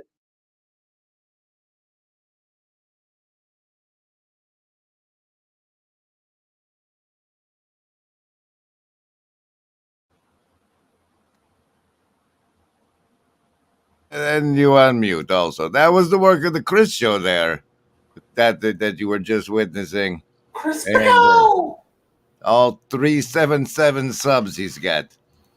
Hey, I'm gonna hit 1,000 soon. I'm at like 900 and something. I thought you had already been over 1,000. Me? Yeah. And I don't know that Grail Country is optimizing his use of being over 1,000 at all. He's like at 2,000, isn't he? Something like that. Are you going to also offer tiered memberships? I'm not gonna do memberships. I have told even if they send you the $500 bribe. I have told people to please, everyone, please give $5 a month to Fountain of Comfort. Very few people have, which is kind of disappointing. But I figure if my channel isn't making you want to give money to a mental health charity, then I'm not doing much work. Say that again, please. If my channel... Wait, not yet.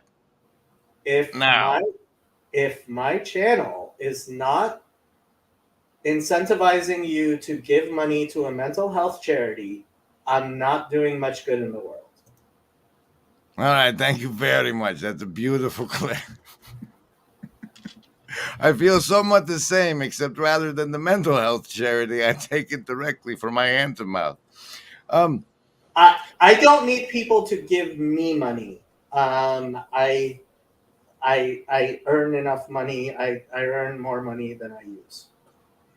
Well, we can always help you with that. That's one of the mysteries we'll talk about. Let's discuss for those stranger to us all as we launch into fame, and they come back and reflect upon these moments, and they don't know one of us. Not the people who are actually here. Hey, Joseph, good to see you.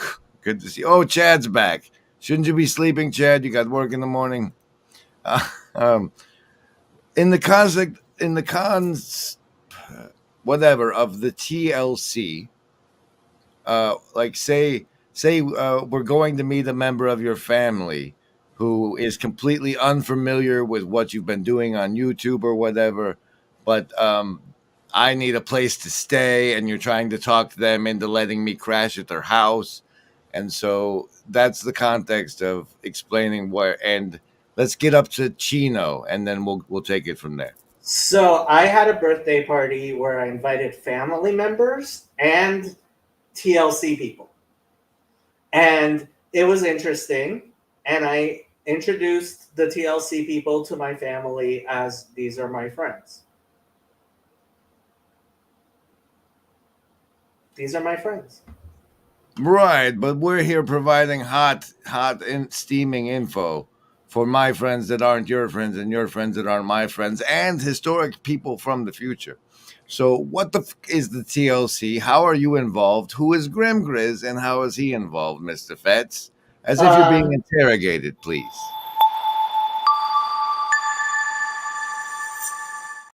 So I met Grim Grizz, who doesn't allow me to use his real name, so I won't use his real name, through Mercury Black's channel when he asked me on to explain to him what the Talmud is.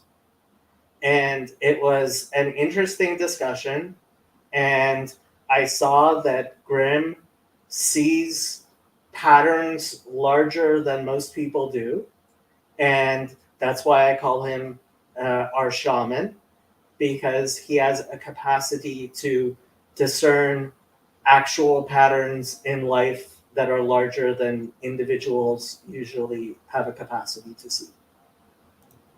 Just as a fact check, that video didn't survive the culling of the work I did with that channel. Apparently, we do have that nice Substack piece. What happened to Mercury Black? He's still making videos about gophers, as far as I know. That happened while I was driving. I got notifications, so he exists. He exists, as far as I'm aware. Chino was, for me, the first physical instantiation of this little corner or the flotilla of channels that I was able to I took you out to lunch at that nice little hamburger place.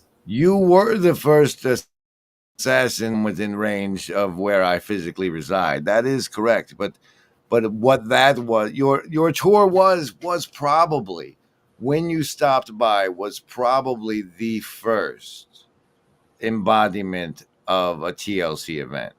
So I'll tell you something that I did when I went to the Lord of Spirits conference. So Father Stephen DeYoung. Wait. Let me put the Lord of Spirits conference in chronological context for me. It was like a couple of weeks ago. Okay, so this is a recent thing. Yes. So I went to the Lord of Spirits conference in Pennsylvania.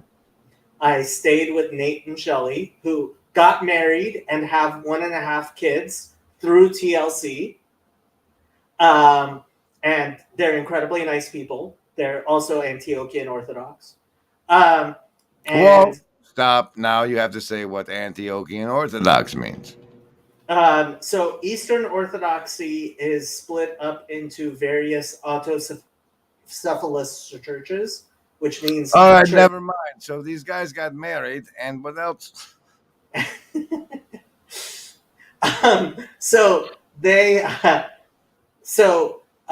I met Father Stephen DeYoung, and in an incredibly nice gesture, he gave me his personal icon of Moses. And I got to meet the prophet Zacharias, and I got to meet... Whoa, stop. First of all, that second one's very impressive to me. But the first one, this is at the Lord of Spirits conference only 2 weeks ago, which is what's probably the 8th or 9th TLC event you physically attended? Something like that, although I'm not sure you could call that a TLC event. Well, okay. Well, as you were there as a representative, I could. But okay. So Stephen DeYoung is the Lord of Spirits podcast host. Yes. And if you were to explain what that podcast was about, as far as you know, it would be... It is an explanation of Eastern Orthodox beliefs to the general public. It's not about demons and demonology? Yeah, it is. Okay, it's about enchanting the world and helping us understand the spiritual... They are trying to help people understand the spiritual war we are in as human beings who believe in God. Wow, I'm trying to understand it from my end. That's convenient. Maybe you should connect us one time. The spiritual war we are in is important. And hey, put that up. Happy. that Be good. Prophet Zacharias. What? Brother Sean. Oh, he's here. Hey, good to see you, Prophet. Yeah. He makes lots of great clips that I get copyright strike for playing. Well, it's more like it's not copyright strike so much as Russia's not allowed to watch, which makes me think they're agentic. So I met the Prophet Zacharias, and I also met, I think he goes by Cormac Jones. He's the editor-in-chief of Pajot's website. And I decided that in order to force Zach and Cormac Jones and the various members of the Eastern Orthodox Church in Pennsylvania to have to actually physically meet each other, I donated to them in trust Father Stephen's personal icon of Moses. Okay, so like from a video game player perspective, here's what happens. The character Mr. Fats has infiltrated the TLC network to give him access to various religions and various other connections as part of that network. And as in service to the podcasting arm of some of their adherents, Father Stephen DeYoung, he received a power artifact of this magic icon, which he then used to try and wield the Orthodox faith members like a masterful wizard. And I succeeded because Zach actually ended up going to church. Ladies and gentlemen, meet Mr. Fats. Here's his character card. I got a amount of branding I have to play requirement. Here's some.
By the way, I have to say, life is so much better when there's a kitty cat that's in your lap.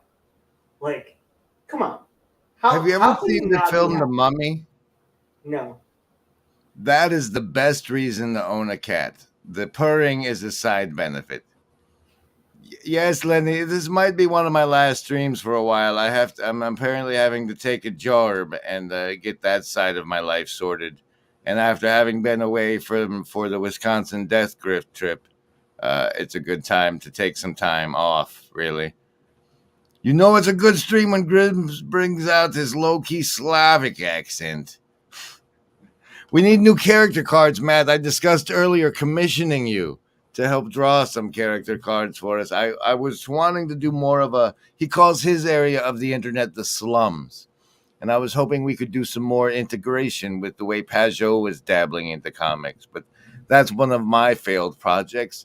And since we've just recently discussed how you positively succeeded to use the Christian icon to wield Orthodox people, let's talk about one of your failures, your epic, horrible failures, which is the pre-incarnation of what is now the fountain of love or whatever, the fountain of comfort. Yes. But this weird foundation you tried to set up where you set the Joyful Mother of Children Foundation. Yes, the Joyful Mother of Children Foundation, which also never, as far as I know, contributed to the Grim Grizz stream, except for in the $500 you waived my repayment of, and that was you, not so much the fountain. So what was the fountain of mothers?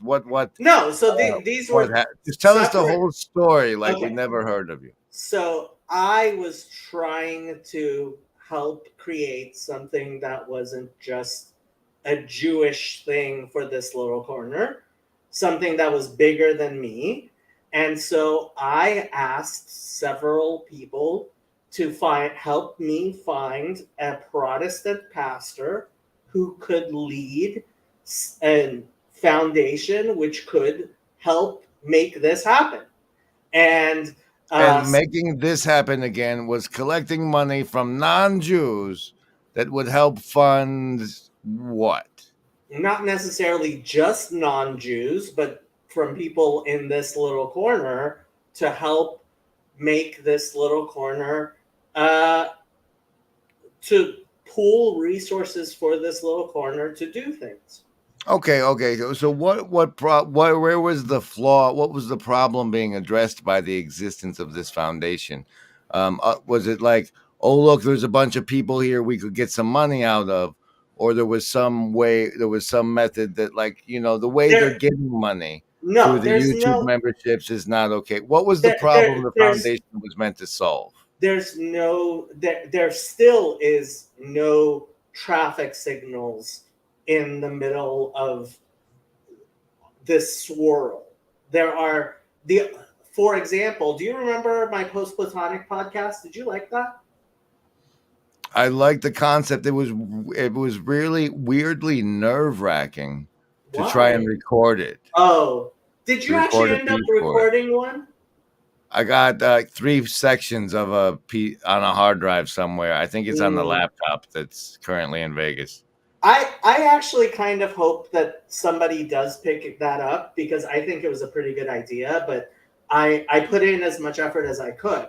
But my whole thing, I am trying to help create some structure where we are actually, to some degree, unified and working together in much the same way as you are. I mean, I've had several ideas. I think moving to StreamYard was very successful, wasn't it? I appreciate it helps me. It's a lot simpler than OBS. OBS is a lot more cognitive work. And it's allowed a lot more people to get involved. I mean, I think Grail Country is using StreamYard incredibly well. So I'm happy that some of my ideas have been useful to people in this little corner. And my hope for Joyful Mother of Children Foundation was that it was possible for Protestants to actually do something useful in the world. I'm being a little mean. But I specifically recruited a Protestant minister, and I didn't realize that Protestants just can't work together. So that didn't really work very well. But what am I going to do? No, but what did you organize him to do? What task did you give this man? Because, like, to organize the Jerusalem. Allow me to finish. Don't make me get my Ross Perot out. Yeah, got it. Okay. From my understanding, it was like, okay, we're going to set up a Fun Love donations so that we can properly support the TLC stuff.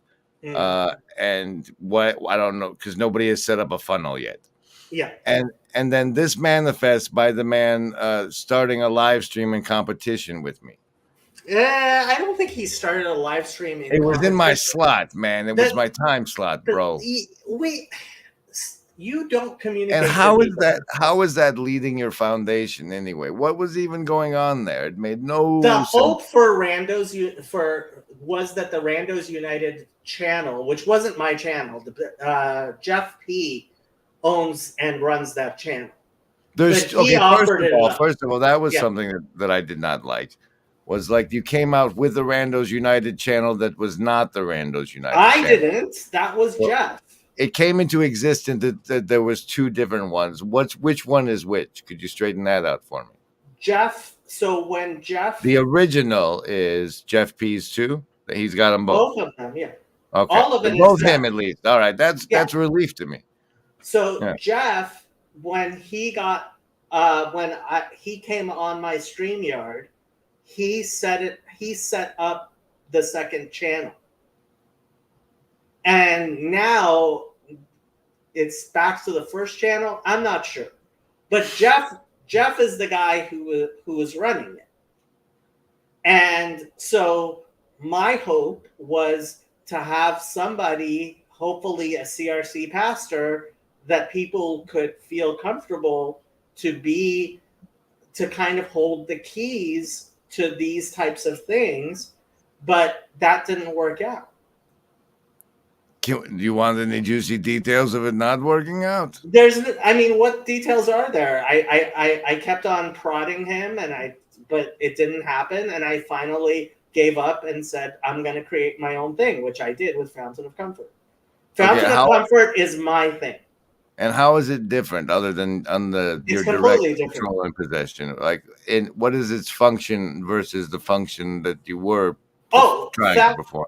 Fountain of Comfort is a completely new thing where I am trying to get the people who are interested in my channel to help fund an effort towards better mental health in general. It's a completely different thing. Okay, so it's the people that are interested in your channel and they're funding mental health. What's the connection with what you do on your channel? If you're listening to my channel, my hope is that the Bible is softening your heart towards wanting to help the world. And Fountain of Comfort is my attempt to actually make that a physical reality. So it's like, I know you guys are used to giving donations to people doing this sort of work. This is where I want your donations to go. I hope that you are giving donations to help people, and this is where I think that could do the most good. The list? Yes, any of the first level ones. I'm gonna get a soda. Anyone want one? Hey, Graham, I'm not in the room, right? What room? I want to cast Magic Missile. The room where he's casting all these spells from. He hasn't cast anything yet. I am, though, if you'd listen. I'm casting Magic Missile. Why are you casting Magic Missile? There's nothing to attack here. I'm attacking the darkness. I am attacking the darkness, yes. All right, and so why do you think this is the best use of those funds, and what do they do with them? Because, well, so far we haven't done anything. So far I have like $100 a month being contributed, which is like nothing. I put way more money into it than that. I earn on average 3 of those, so I don't know what 3 nothings is to your math. Less than $1,000 a month is less than how much I contribute to this personally. But so, where is that money going? What are they doing with it? Well, eventually we're hoping to actually provide. Here, this is the website. I don't want the website. I want you, the person doing it, to explain where the money goes to me with your voice hole. I am going to read you what I wrote on the programs page of the website. You wrote it at least. You wrote it. I did write it, and here is the thing.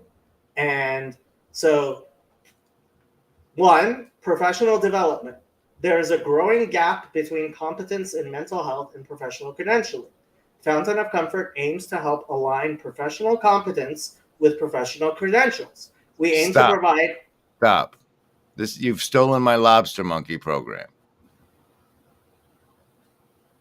The lobster monkeys are skilled in certain things, such as like making clips or doing the audio or doing thumbnails. Those are the jobs that aren't professions yet, that require this professional credentialing you're after. But continue. No, we're talking about mental health professionals. Oh, well, the credentialing. Okay, but he's talking about psych monkeys. We aim to provide content which educates both the public and professionals with a view of advancing mental health in our communities. 2, peer counseling. Counseling is currently provided by many different types of mental health professionals, plus many unlicensed practitioners. As part of helping develop the mental health profession, Fountain of Comforts helps support unlicensed counselors with resources guided by professionals. 3, public education on mental health. Resources guided by professionals. So as part of your whole health initiative, you're offering a service where non-licensed professionals can offer consultations, and they're doing this with professionally guided resources. What is the profession, and how are they guiding, and what are the resources? So right now, the people who are involved, Max is an associate clinical social worker. So he's the only one who's actually licensed. I am getting a master's of social work. Gage is getting a master's of social work. Colin is getting a master's degree in counseling. Ryan is getting a master's degree in counseling. All right, so what is this guiding part and the content? We haven't started guiding yet. But so the goal is that all these this group of professionals, once they get their degrees, is going to offer guidance for peer counseling. Yeah. That is okay. And what does that look like? That looks like people being good friends to other people and understanding how to help people who have mental health problems. Is there a 3? Yes. 3 is public education on mental health. Mental health is not confined to individuals. Psychological epidemics are real, and social groups encounter psychological trauma together. Fountain of Comfort aims to help foster the practice of mental health for communities as communities. And so far, all of your helping to foster is manifesting as a website with a forum on it so far. And trying to get people who are interested in being mental health professionals to talk to each other. That's all we've done before, yeah. Hey, Ardlian. Meanwhile, what? And Matt helped us make our beautiful logo.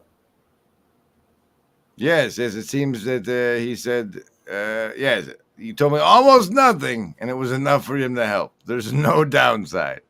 And holla to Charlie Campbell, and start thumbs up being thumbs. Oh, there's no thumbs. Garth has single-handedly contributed over half of our monthly contributions. Well, he's your shadow cabal.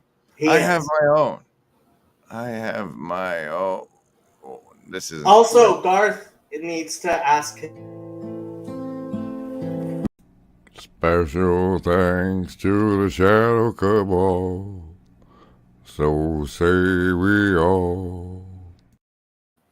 Also, Garth needs to ask his girlfriend to marry him. That's why. By what metric do you think it's okay for, as an internet person, to give personal love advice to people? What are you, some Andrew Tate?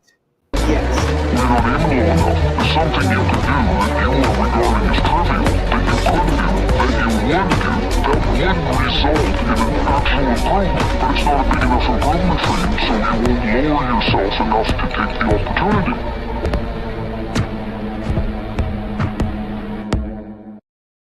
Hi, this is Paul. I know. All right. She moved to Minnesota. The poor woman moved to Minnesota. Without him putting a ring on it, she did. Can you believe that? It's that, yes, because you'd be amazed with a woman that wants you. They hunt, They're called cougars because they hunt. This is true. Yeah, and Garth is pretty eligible. He pushes buttons for a living, and he's tall, and he's got an awesome goatee. Have you seen Garth's goatee? I'm I'm not into other people's facial hair configurations, Jacob. Do you have? I'd like to grill you on what's happened to the TLC since Chino. What do you think about that? It seems like the trio that was holding our content consumption together, the three pillars, are parting ways. If I'm not reading it wrong, they supposedly agreed to have a conference in Jerusalem in March, but the war kind of put a damper on that. I think I've kind of, I hate to say it, I've kind of moved from the Paul Vanderklay trio to the John Pajot trio, because John Pajot seems to actually believe in hierarchy. So the Jew from the TLC has begun preying on the symbolic world. Tell us about your infiltration of the symbolic world, my friend. Cormac Jones invited me to write an article. I really need to go ahead and write that article. So Cormac Jones apparently is involved in the Symbolic World website where they publish articles. Yes, he's the editor-in-chief. The editor... Wow, Federecci already has an in with the editor-in-chief of the Symbolic World website. I met him at the Lord of Spirits conference. From your position, can you please have them send the troops of Pajot's symbolic army he's supposed to be building? We need them to help us interpret strange signs and wonders over here. He's not very good at interpreting signs and wonders. Is that not what Pajot is doing with those people? He's trying. I think his brother's better than he is, but that's because his brother cribs all of his stuff from rabbis. Whoa. Let me get you all full screen on that. Level this accusation against Mathieu Pajot again, please. Mathieu Pajot steals everything he knows from rabbis. Rabbis. What rabbis? The rabbinic corpus of intellectual wealth that exists on Sephardia. On Sephardia. Yes. He got all his claim is that Mathieu gets all this stuff from the website Sephardia. Sephardia, yeah. SEFARIA.org.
I have the website up if you want to pull it up. Oh, fine. It looks like that. There, we can see in the top left there. It's SEFARIA, and there's a CABAL word. We know that one. Mm-hmm. Ooh, second temple. How about that third temple, Jacob? You think we're building it soon? I hope not. Oh.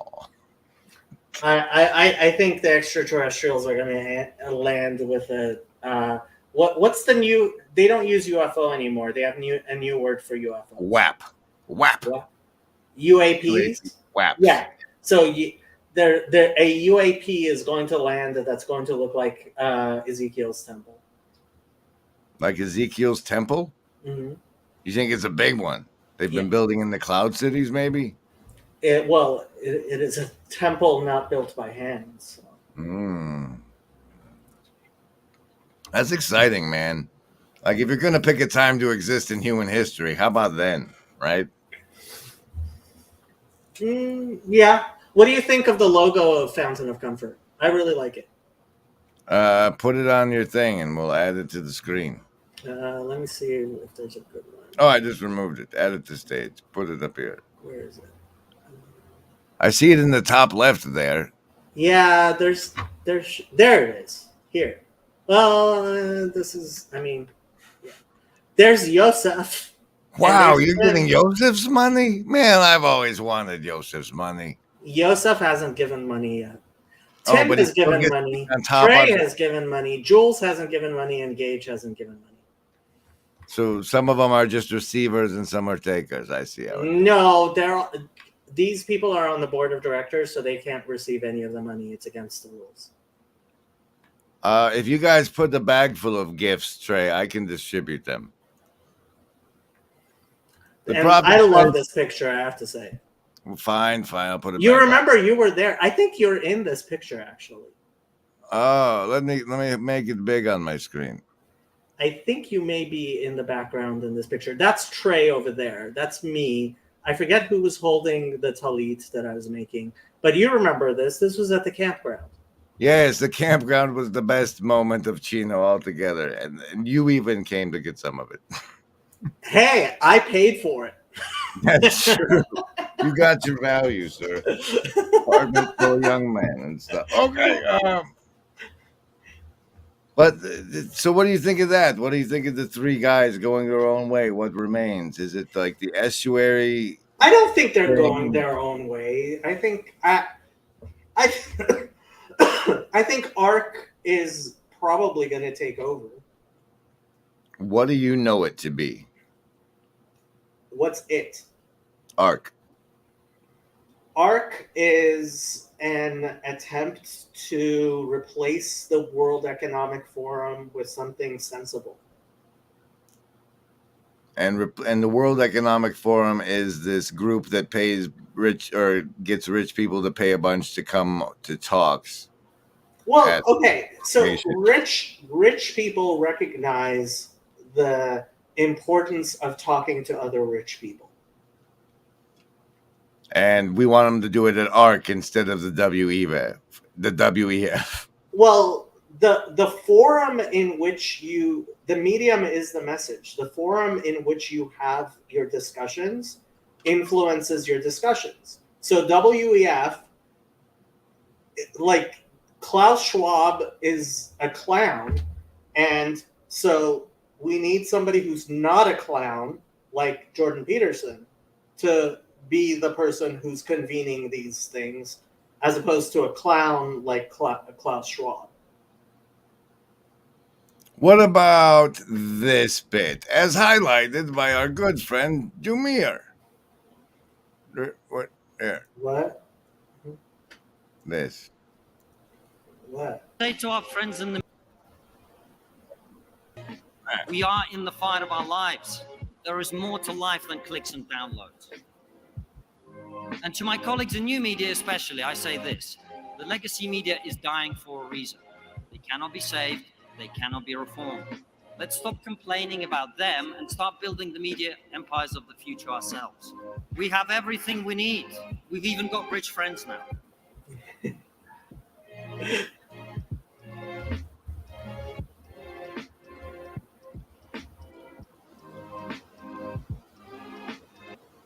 I didn't know if he had anything else to it. Konstantin Kisin may be, I believe he is one of the most important intellectuals and communicators alive today. He is brilliant he's a comedian, first of all. He's a brilliant I couldn't tell. Really? I couldn't tell. He doesn't have a team of writers, but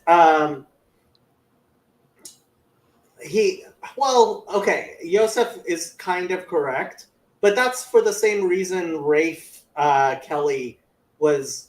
Did you watch Homeroom today? I've dipped into parts of it. Yeah, so Rafe Kelly and the people on the left are really, I mean, they're too thin-skinned, and they're ultimately probably going to end up being left behind.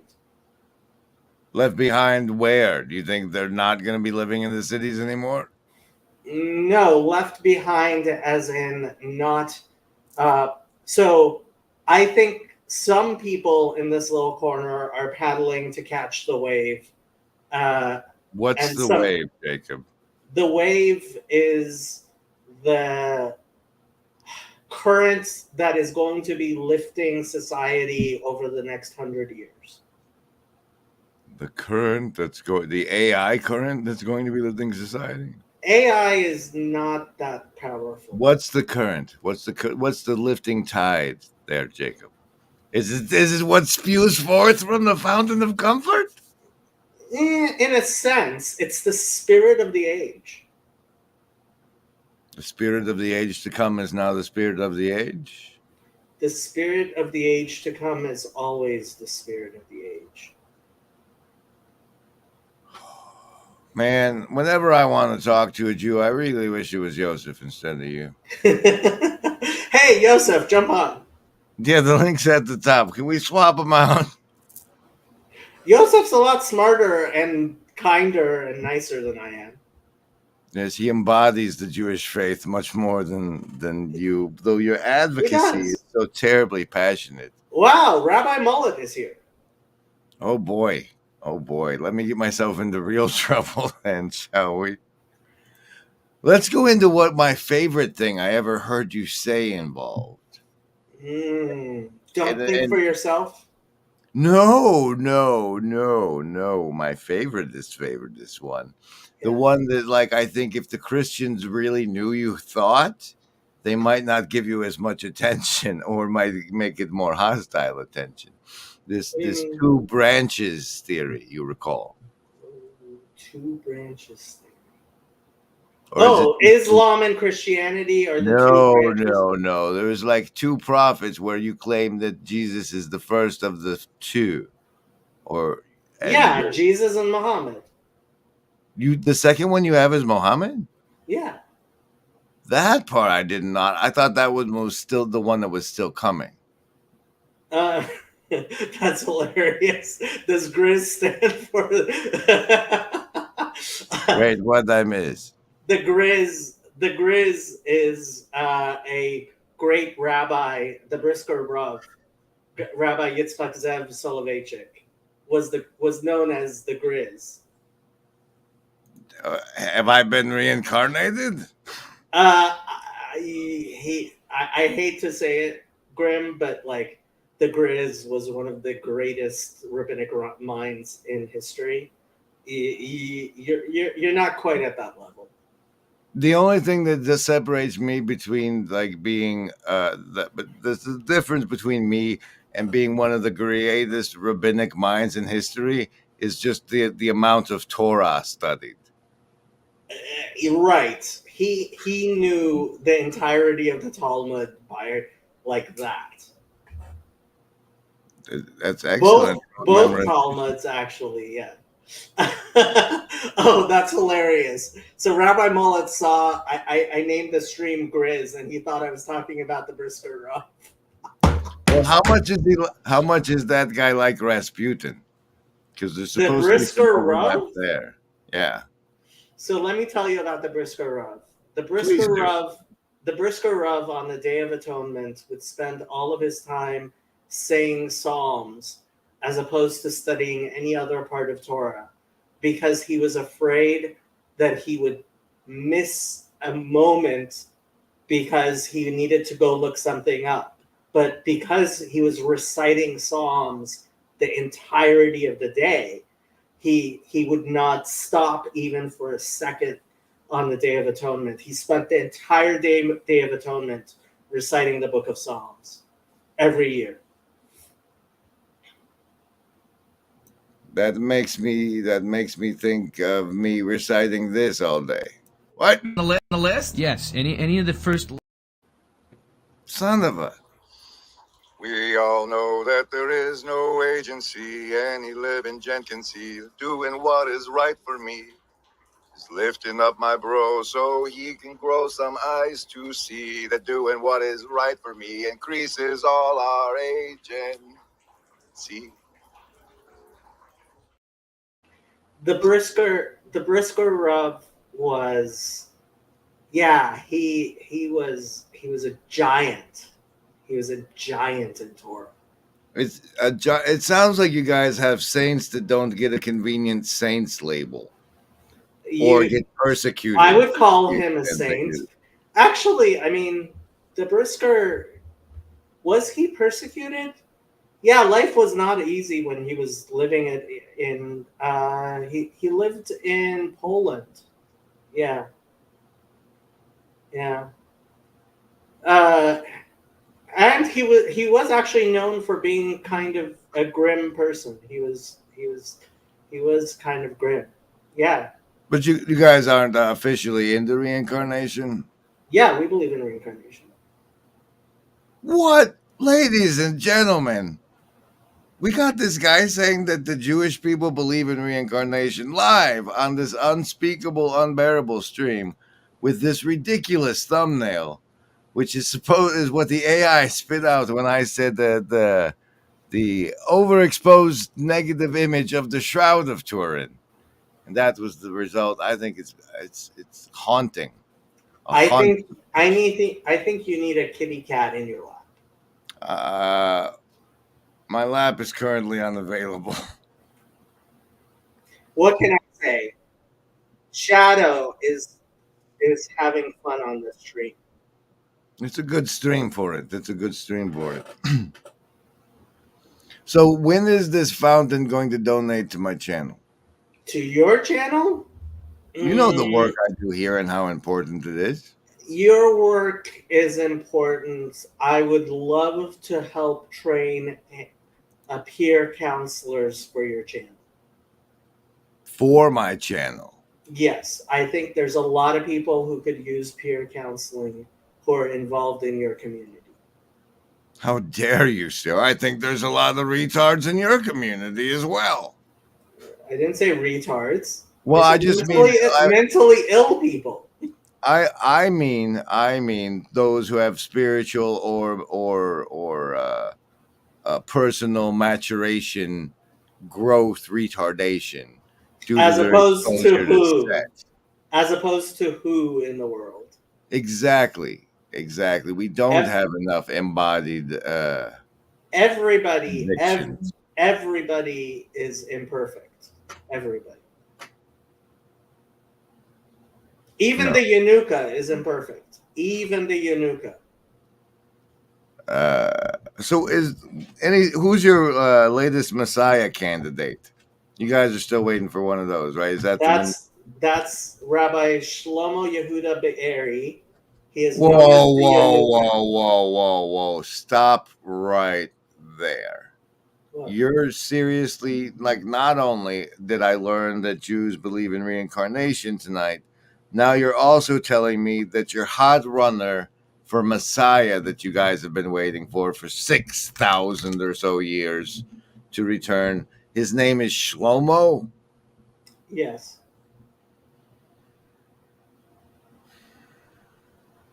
All right. Now that the surface ridiculousness of that has washed over me like a wave. Why? Shlomo is a perfectly good name. I have no problems with the name Shlomo. And what are you aware of that have indicated his candidacy for the return of the Messiah? He is 36 years old, and he speaks to crowds of graybeards who are all amazed at his knowledge of Torah. So Rabbi Mullet is correct. No Jews actually consider the Yanuka the Messiah. That's just a Christian rumor. The fact is, I only found out about the Yanuka because a bunch of Christians asked me, is this guy the Antichrist?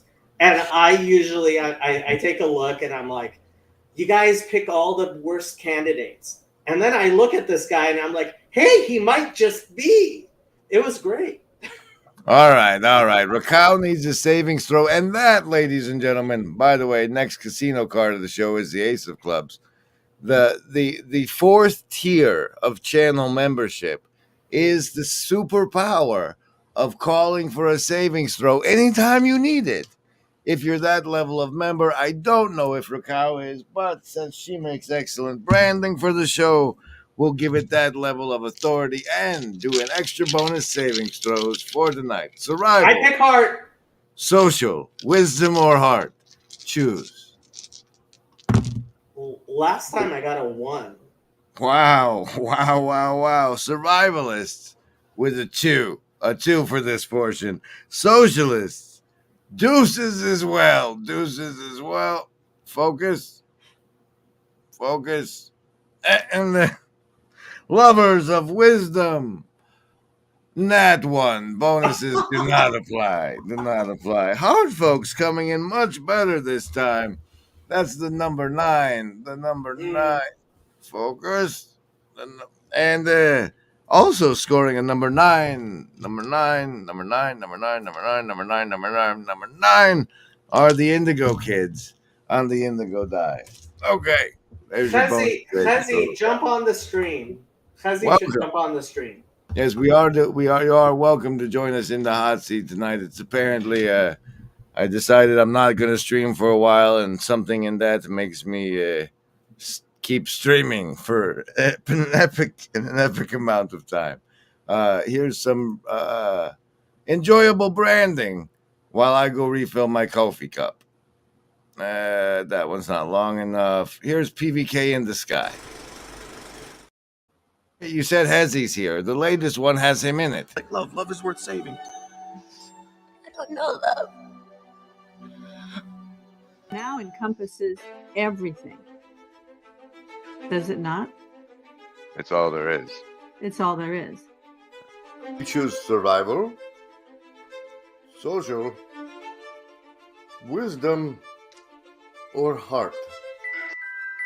I'm not. We're going to end up, if we continue down this vein of tit for tat, eye for an eye, tooth for a tooth. Okay. Talking about proportionality, and I'm going to say this, and it's going to sound really harsh because I don't know how to say it any other way. Life sucks, and then you die. Okay. You're always going to get spit on. I'm going to get spit on because I'm a Christian. Kezzy's going to get spit on because he's a Jew. Okay. And we're all going to suffer some kind of oppression in our life. And if that's the thing that if we're going to start keeping score on our oppression, which is what most of the world is doing today, actually, then we're going to make ourselves miserable and we're going to fail to live. And we won't be able to love either. We'll forget how to love.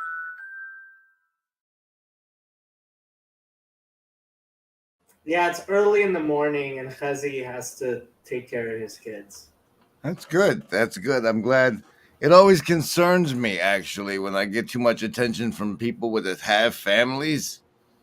That's like my most concerning audience. It's like, okay, guys, I know. Thanks for being supportive, but those are more important investments. But it's.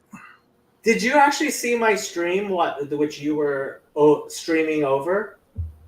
No, if I was streaming over it, I was at the better place. What were you streaming? So Justin, who is also an Eastern Orthodox Christian, asked me to help explain war to his kids.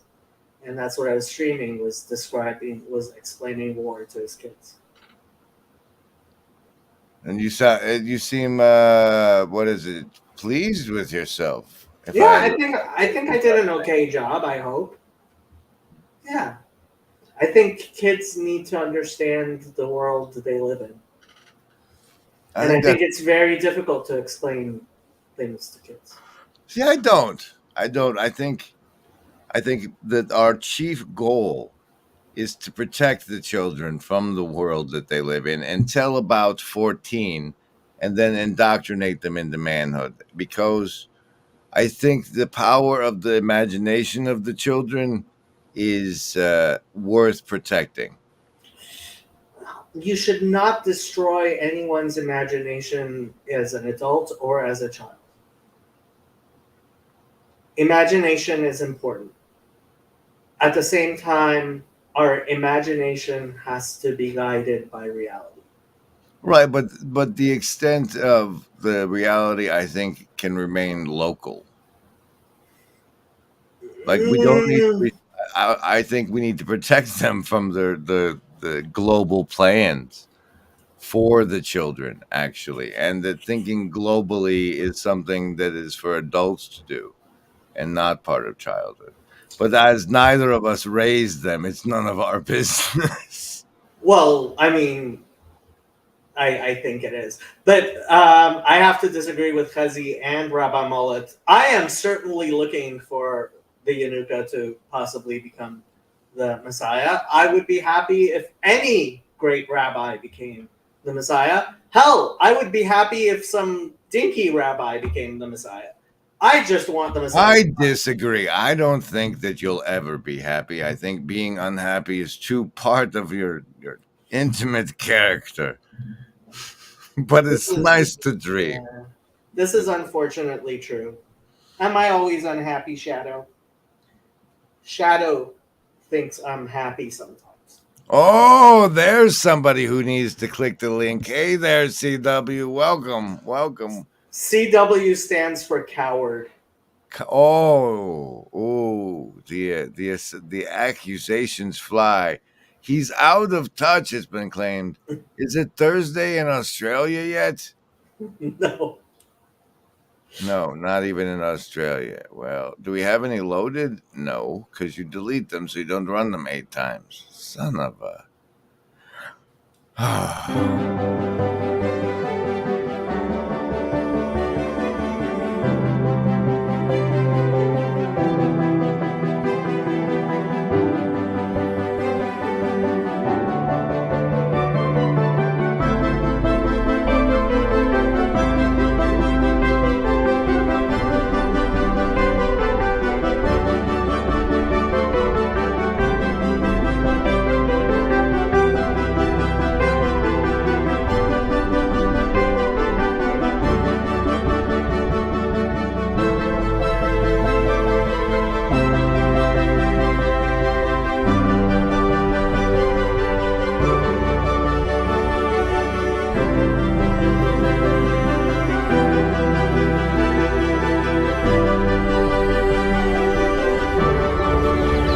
Remember, embody, there is no agency.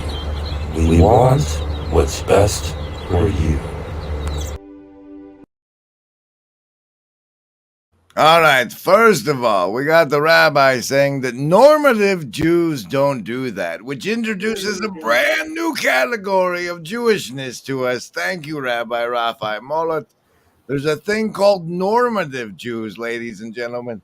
We have Weeks doxing himself in the chat, which isn't even my chat, where he could find the link to come on the stream like everybody wants you to do, CW. He doesn't do streams. He's done one before. There's He's video. done one, yeah. Meanwhile, products division, she has to know where to get in touch with me. I told her months ago. So all I said was, Liz, I'm doing some work with the FBI.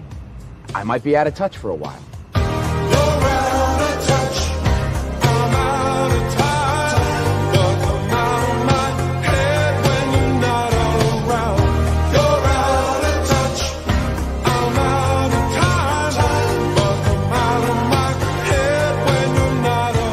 How's that song go?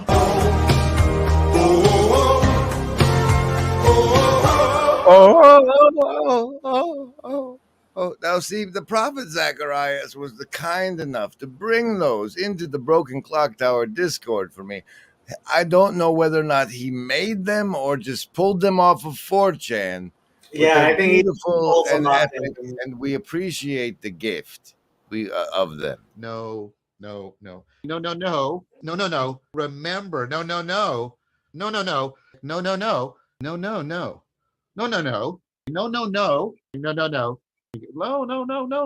This is something I deeply agree with. Is no. No.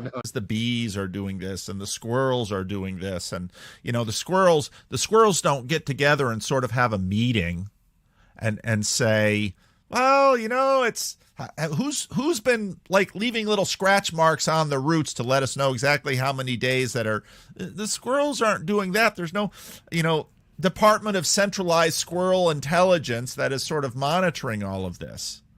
And of course, it's the same within our body, but then again, it also goes up from us. Have I told you Pastor Tanner's squirrel joke? No, please do.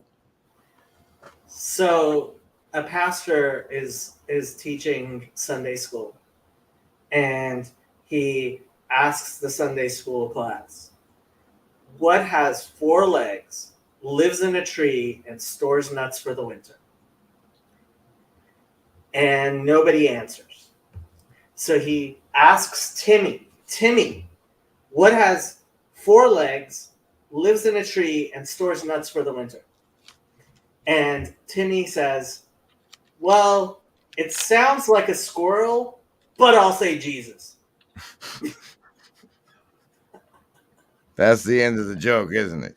Yep, because the answer to every question is always Jesus. The day the squirrel went berserk in the first self-righteous church in the sleepy little town of Pascagoula. If you say so. Who's I was Theo a Vaughn? worshiper for a long time. Oh, I know who Theo Vaughn is. He's the guy that had Vervaeke on recently. Yes, that's how we knew Vervaeke had made the big time. When he went on Theo Vaughn and unfollowed me on X, which I was reported. He unfollowed you? Toy. Yes. He unfollowed me over on the X network, and it was told to me that it was because I made a tweet post about sex toys. But I don't know if that's true. How are you not on here, CW? Or at least giving us some feeble excuse for not being on here in the chat. What's Red Room? He used to the last time I've seen him do a broadcast, it was from his magic supervillain Red Room. He has. It's a CW's Red Room. Yeah, I know. Oh, dang. All we get out of him is a complaint about Matt C unfollowing him on X. Because he wants Torah. Give him Torah. What does that mean? It means talk about the Bible. All right, let's. Okay. Would you like to do Exodus 22:22? Sure. What's Exodus 22:22? It's not important. What I actually want. I am looking up Exodus 22:22. That's the obvious one, but okay, we can do that one. Im ane ta'ane oto ki im tza'ok yitz'ak alai shamoa eshma tza'akato. What's the question? Is there a question? It's not a question. It's my favorite. It's a pretty good one. Is it the widows and orphans or the usury one? Those are my 2 big ones from Exodus. It's mostly widows and orphans. Yeah. Tell me about the Daniel guy. That's my current curiosity. He's in that Torah thing, right? Yes. So Daniel. Did you guys see his face? The way his face went when he said yes, like it was a painful yes. Well, the Torah usually only it properly only refers to the 5 books of Moses. And the part that Daniel's in is referred to as the writings. The writings of the people. That's it. He's demoted to just plain old writings of the people. Yeah, not prophets. So there's Torah, prophets, writings, and Daniel's in the writings. So how do you guys feel about the Christians making such a big deal and including that?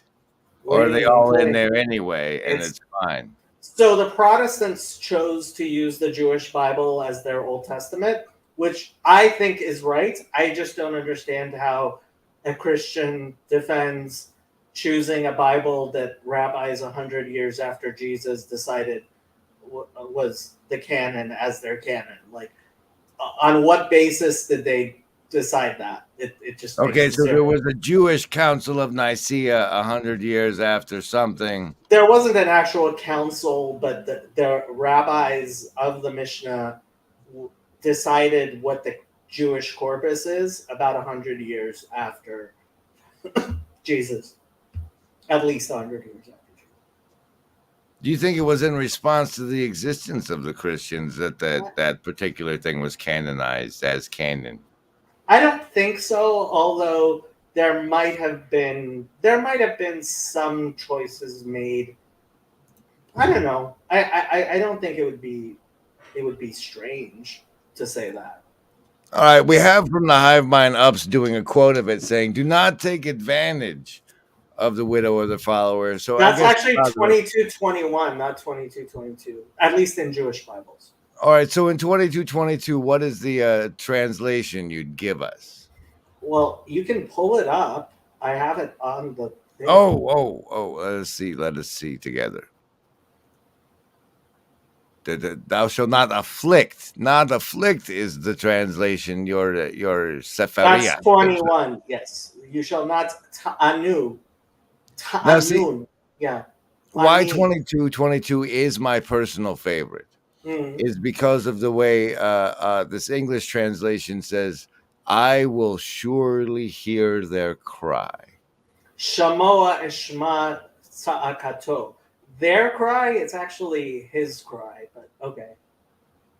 Okay, and so to me, this seems like, to the extent that the covenant is the covenant with a being with supreme powers, Mm-hmm. that shall surely hear their cry is sort of, let's say it like there's a chain of command, and as those afflicted thusly, as in 22:21, those such afflicted have a special line, like a phone line, to say, "Hey boss, they're roughing us up down here." And that is part of my personal scheme to weaponize Jewish widows and orphans to invoke societal change. It's all widows and orphans. You shouldn't afflict any widows and orphans, or really anyone.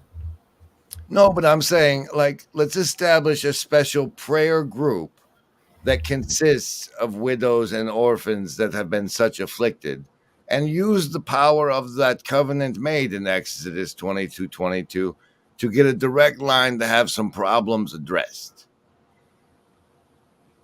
Okay. Okay, now the next part we have to get to that's fun to play with in the Torah, since Hezi came by and made a large donation and asked us to get into the Torah. Oh, did he not do that one part? Whatever. The part where Moses has to hide from the spaceship as it flies by. You always do this. It's not a spaceship. It has nothing to do Let's bring it up and look at the words were provided by our Sefaria, shall we? Sure. What? It's in Deuteronomy something. What? You would know more than me, my good man. Where is it? Deuteronomy. Meanwhile, while our good friend Jacob, Mr. Fats, looks up this fancy part about the. Remember it. This agency. We want. Now what'll that asshole think of next?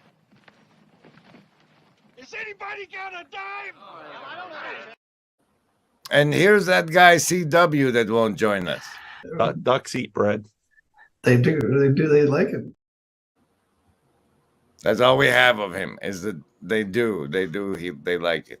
Have you found it, sir? I'm trying to.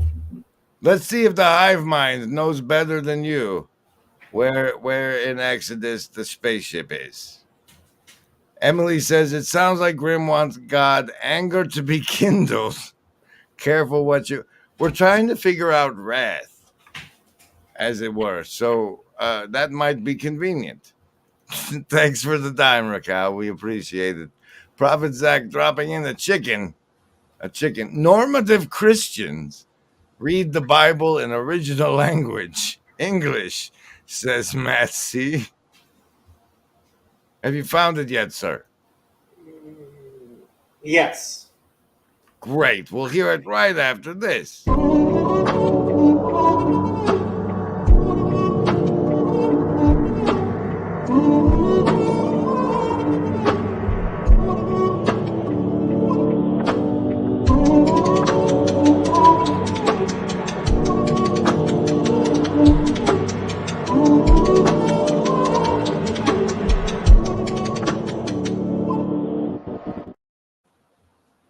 Exodus 33, 21 through 23, I think, is the spaceship section. What have you brought up there, Mr. Feds?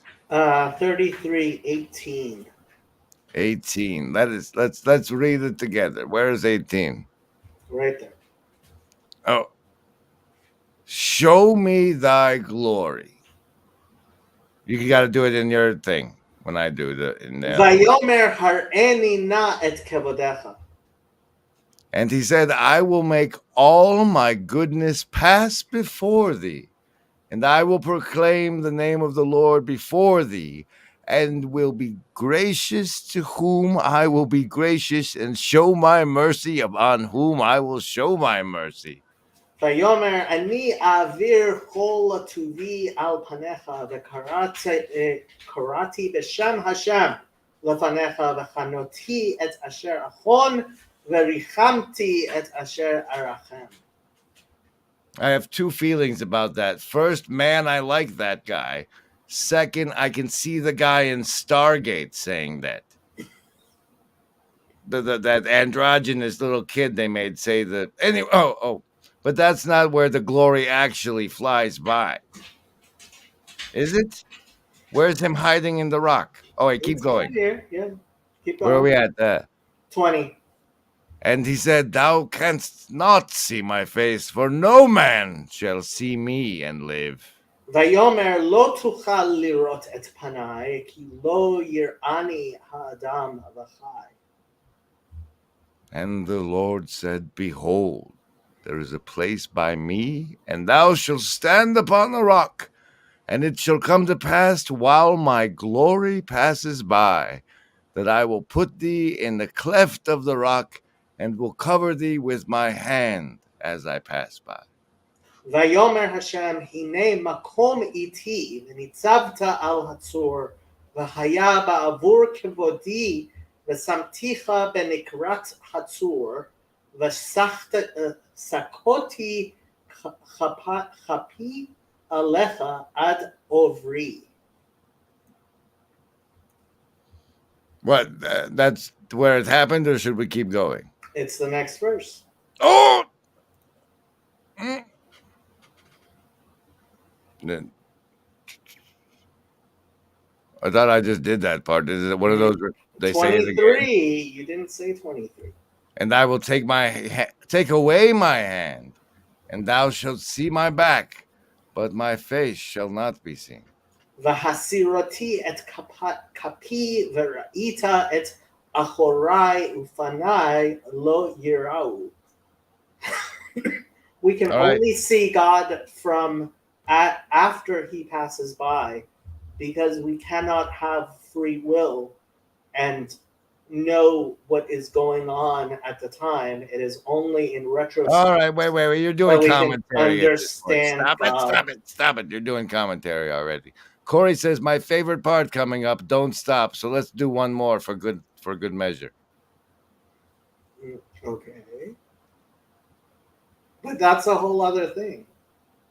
Oh, all right then. Never mind. Maybe that was his favorite part, but face not shall be seen. Okay, so now the claim here, of course, is that Exodus secretly wasn't about the Jews' exodus from Egypt, but about the Lord's exodus from the planet as he got in his spaceship and flew away, leaving Moses in the cleft of the rock. But the Mount Sinai is right after that. And Mount Sinai is what? Where the spaceship is God's revelation to the entirety of the world. Okay. So in that case, this part must be where the spaceship takes off and goes into the desert, and then the people come out into the desert, and he goes up the mountain, and they do the golden calf. So God bit. wasn't leaving. Well, he's flying a spaceship, though. We'll take that part. And then he leaves after the desert marching. Yes, Okay. he stops dropping mana at some point. Genesis 1, right? The God of the Bible is not a thing in the world. He created the world. Yes, but there's also a guy in the spaceship that makes human monkeys into gold diggers. Who said this? Where It's do in you the get Sumerian this? tablets. Okay, the Enki Sumerian tablets can buzz off. They predate the books your guy. Like if you go for ancestry.com, Yeah. they're older, and it says that Okay. Enki created the black-headed people. Okay, so people were idolaters, and then Abraham recognized that actually there is one God who created everything, and he helped the rest of the world understand that actually the creator of the world is beyond any of these petty gods of these silly idolatrous people. Okay. And Shadow agrees with Riddle me this. What's up with the manifestation of mana? Why did it happen then and never since?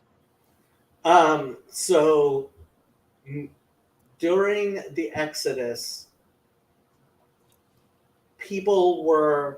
the generation of the Exodus had a revelation of God that was beyond any other generation, since that was the summit of the revelation of God in the world, was the Exodus and Sinai and the generation of knowledge, Dor Dea.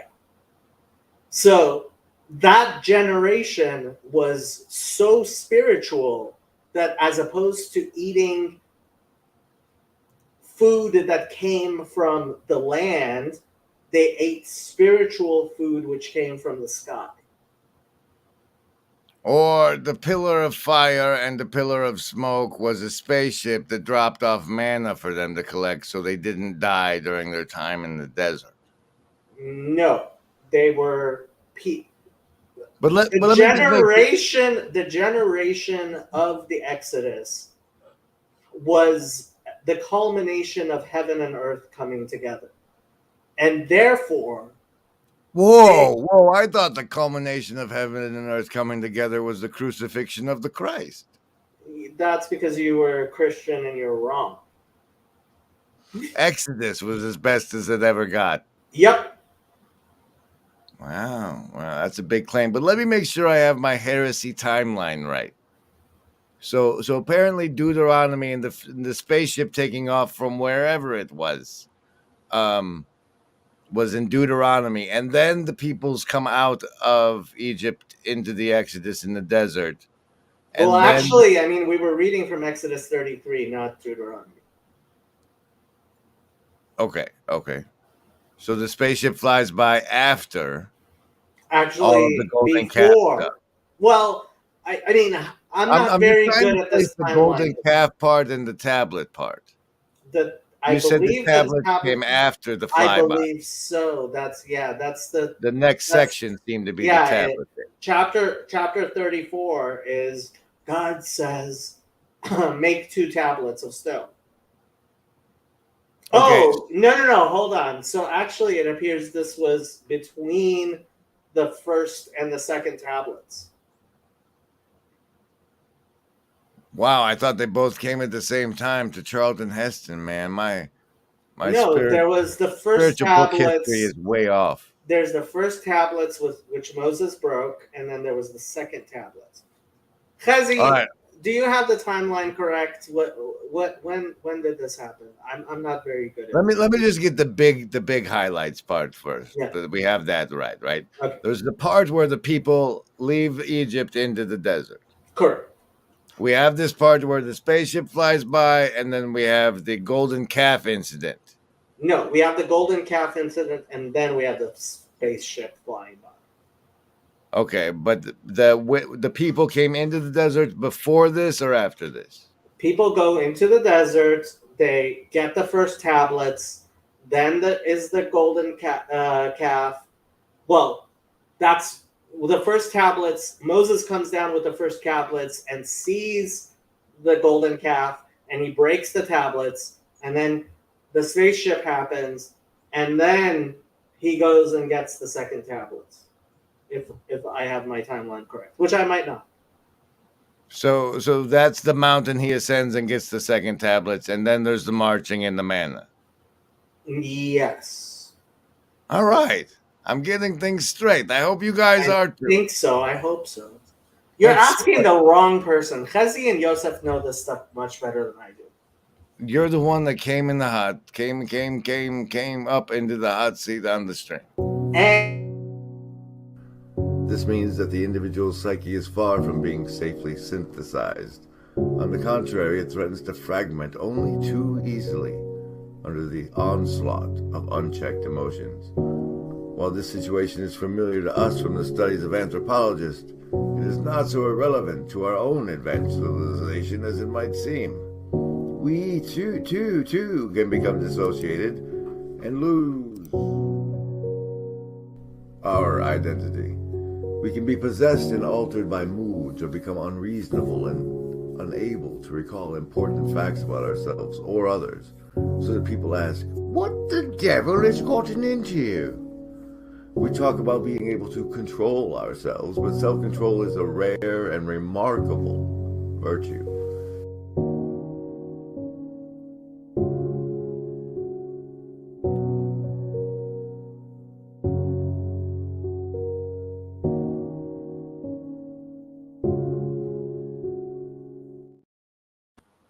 That's fair. That's fair. It's probably not a space ship. That's fair enough. I used to be very frightened by cats purring. Frightened? Yeah, so I had this friend in high school who had a sky chair in his room, and sometimes when I would sleep over at his house, I would sleep in the sky chair. You know what a sky chair is? It sounds like a chair that's not on the floor. Yeah, it's a chair that hangs from the ceiling. And I used to sleep in it sometimes. It's kind of like a hammock. And he had these cats.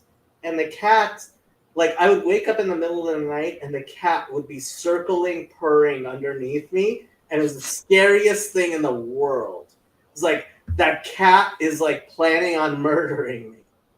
So cats purring was always scary. But Well, the way you hold that thing's neck, I would still be scared. well, Shadow likes it. So and she All right. purrs. So we got the order right of the Exodus and whatnot, and the man and the spaceship. That's enough, right? That's enough Jew stuff for tonight. I have to say, CW gives you money, but he still hasn't given any money to Fountain of Comfort. Well, Fountain of Comfort is probably far more comfortable than I am, and maybe the fountain should fill up the cup of the uncomfortable before they start filling up the whole fountain. That's not appropriate. I shouldn't say things like that. You're so mean to me, Grim. Now what'll that asshole think of next? Is anybody got a dime?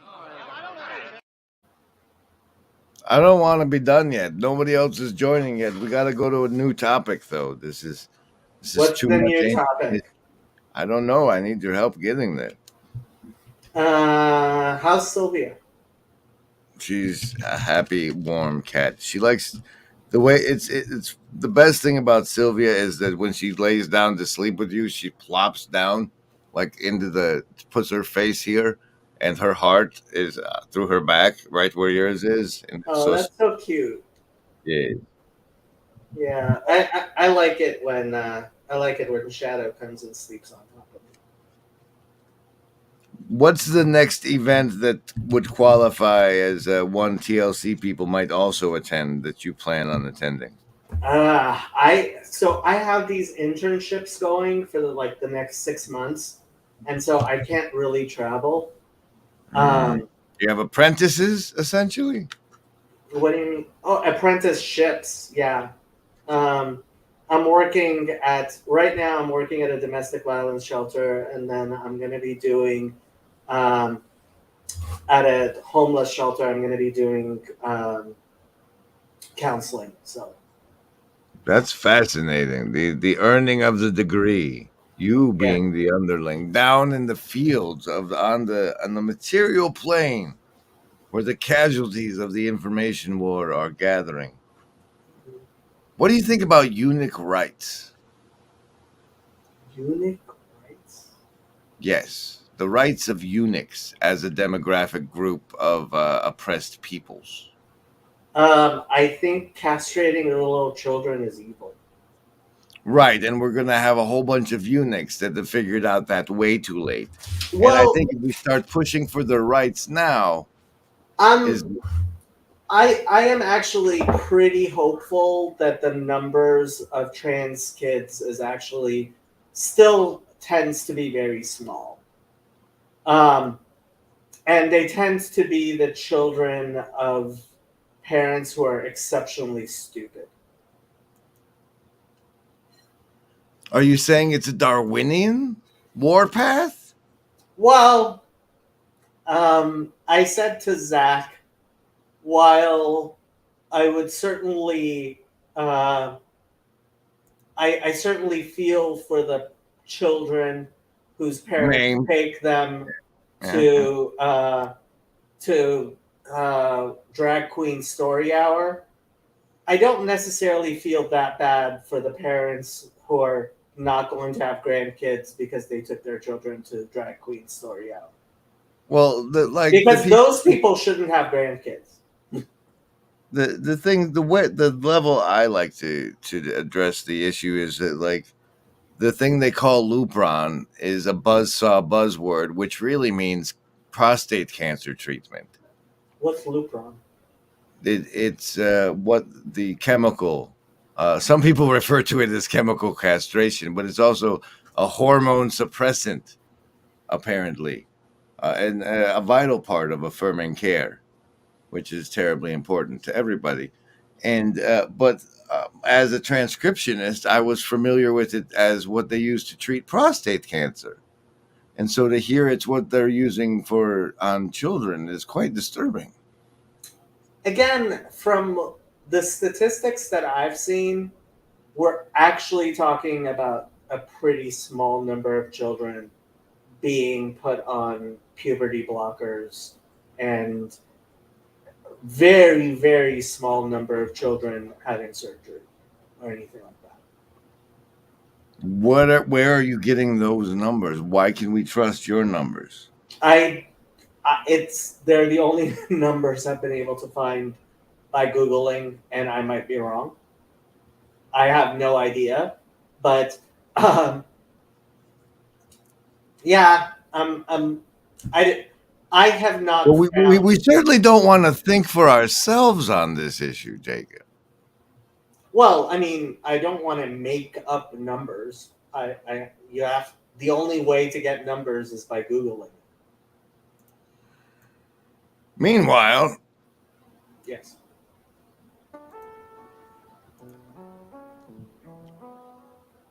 What it is that we place as the highest good, that which is placed above us as our guiding star, as the thing that pulls us forward into its good, is indistinguishable from a God.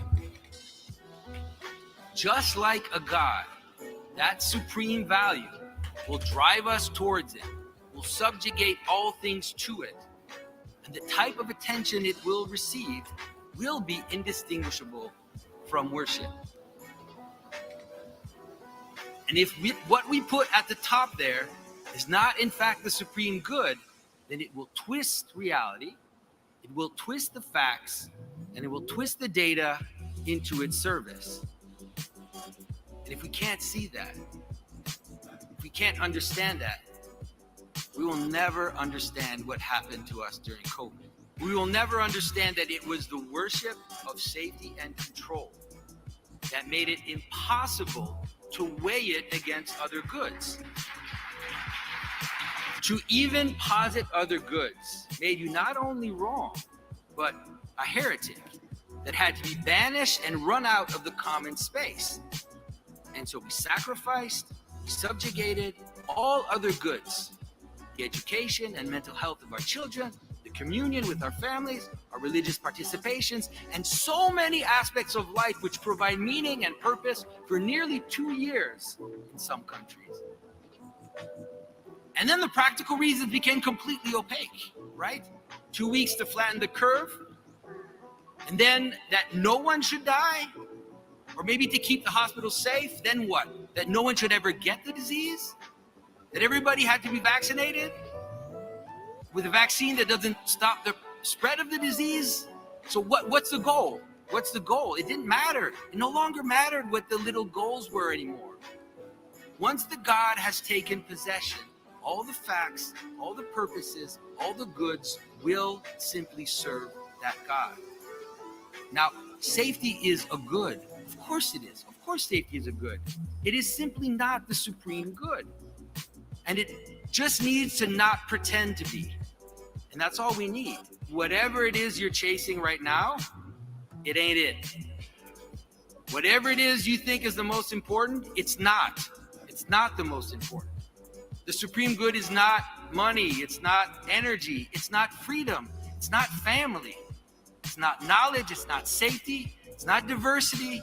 And it's not inclusion. Though all those things are good, they should never be treated as the supreme good, lest they become idols and gods that will tyrannize us.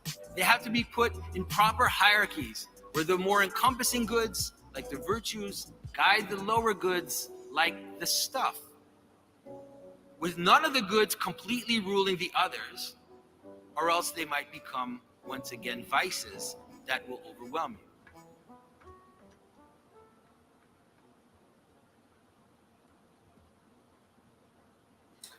Could you pull this up? Again, apparently there's a great new one with me and Gavin I didn't know existed that Demir made, though, and that's exciting. This thing Jacob wants us to see is the statistics from Reuters. Numbers in the rise of children seeking gender care. His source being Robin Respout. Hold on, let me Respout.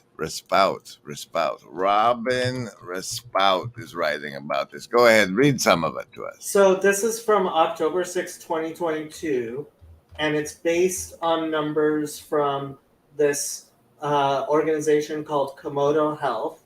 It says Komodo's analysis draws on full or partial health insurance claims for about 330 million U.S. patients over the 5 years from 2017 to 2021, including so it's old.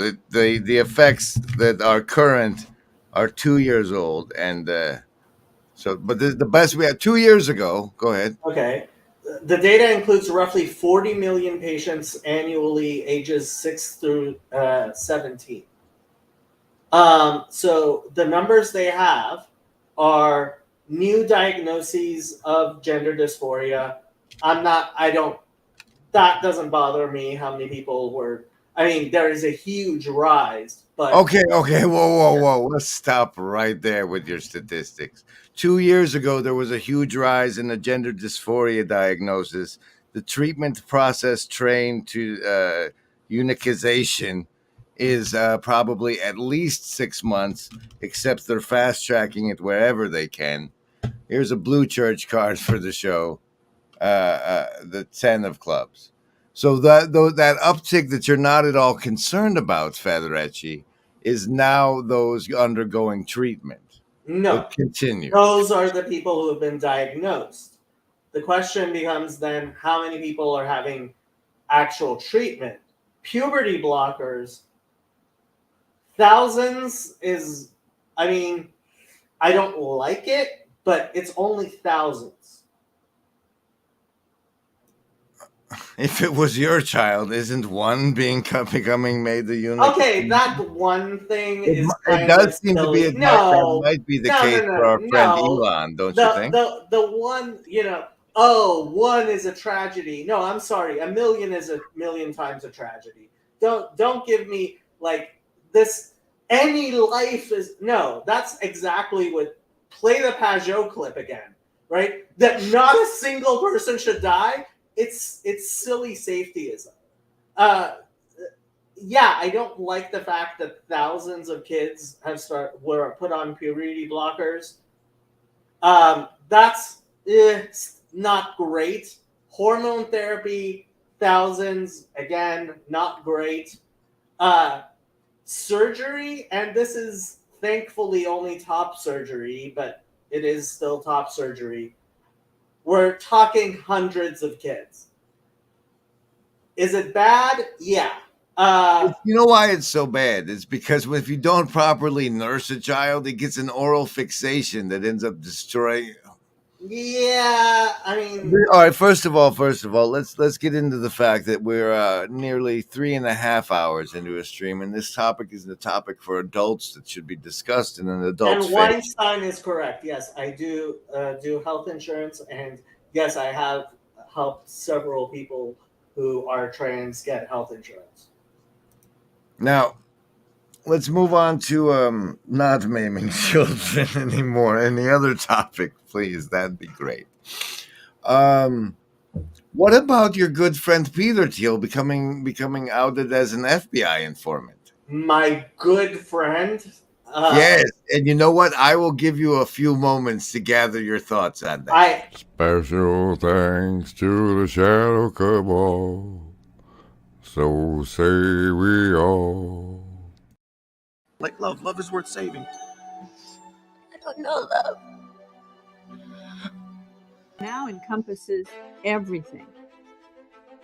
Does it not? It's all there is. It's all there is. You choose survival, social, wisdom, or heart. See, you've given yourself up. But this is the most powerful thing that can be done. Surrender. See, and love is an act of surrender to another person. Total abandonment. I give myself to you. Take me, do anything you like with me. See? So, and that's quite mad. So we come to the strange conclusion that in madness lies sanity. Actually, I need a minute. I still need a minute. Let me get some coffee.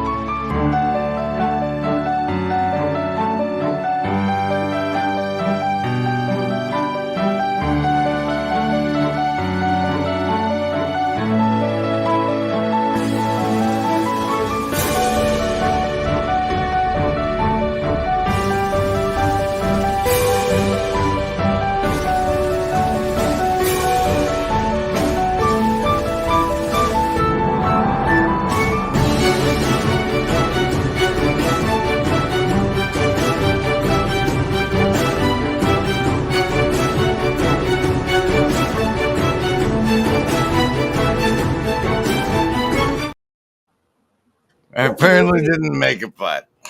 So tell me about the Peter Thiel connection. What movie is that from? That clip. She opens with for Fifth Element. No. The one where the guy's getting beaten up. Oh, that one. That's an Ups thing. I'm not sure what movie that one's from. I've never seen that movie. So I've met Peter Thiel a couple of times. I doubt he remembers me. I got to talk to him once. He's actually a hero of mine. I think he's a great guy. And it turns out he's also an FBI informant, which makes me only think more of him. Oh, okay. I'm a patriot.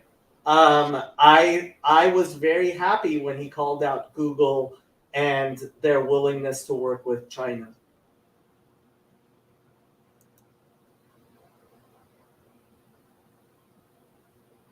I don't know what that when means, Zach.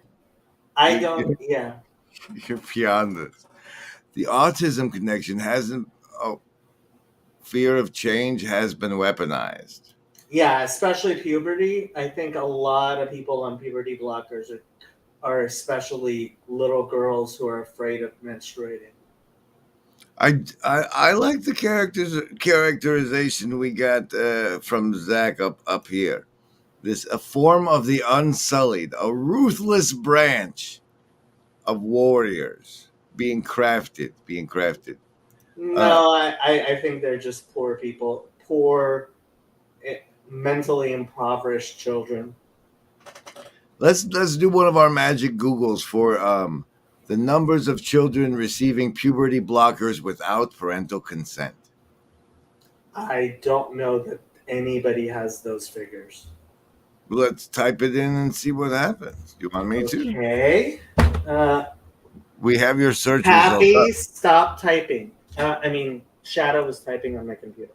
How many minors received puberty blockers without parental consent? I informed them they could suck it, says Private Zach. Windbag from 1971 is the film. Is this what you're showing? Is this what you're looking at, sir? What?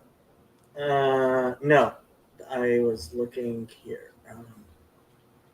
I'm trying to see. So this is what I Googled. But we got 5,000 in 2017, it says. That's not without parental consent. That's what I was showing you before. That's your prior statistic. It's saying minors may access puberty without parental consent. I would be very surprised if you can find numbers about this. Well, I'm sure if they can be found, they will arrive as if divine providence is on our side. Divine providence is on our side. I think so. Zach says he's an FBI informant. Yes. He informed them they could suck it. What do you don't believe in this whole deep state, this war, or you're on the blue church side of it? There is a deep state. So I wanted to work for the federal government. I studied the federal government. I still study the federal government. There is such a thing as a deep state, but it's not nefarious. It's a bunch of people who think what they're doing is good and patriotic, and they're just wrong.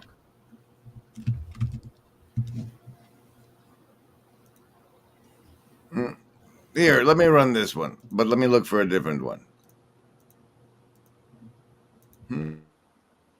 Really do like the idea of trying to build a nation that's a non-secular nation and just kind of be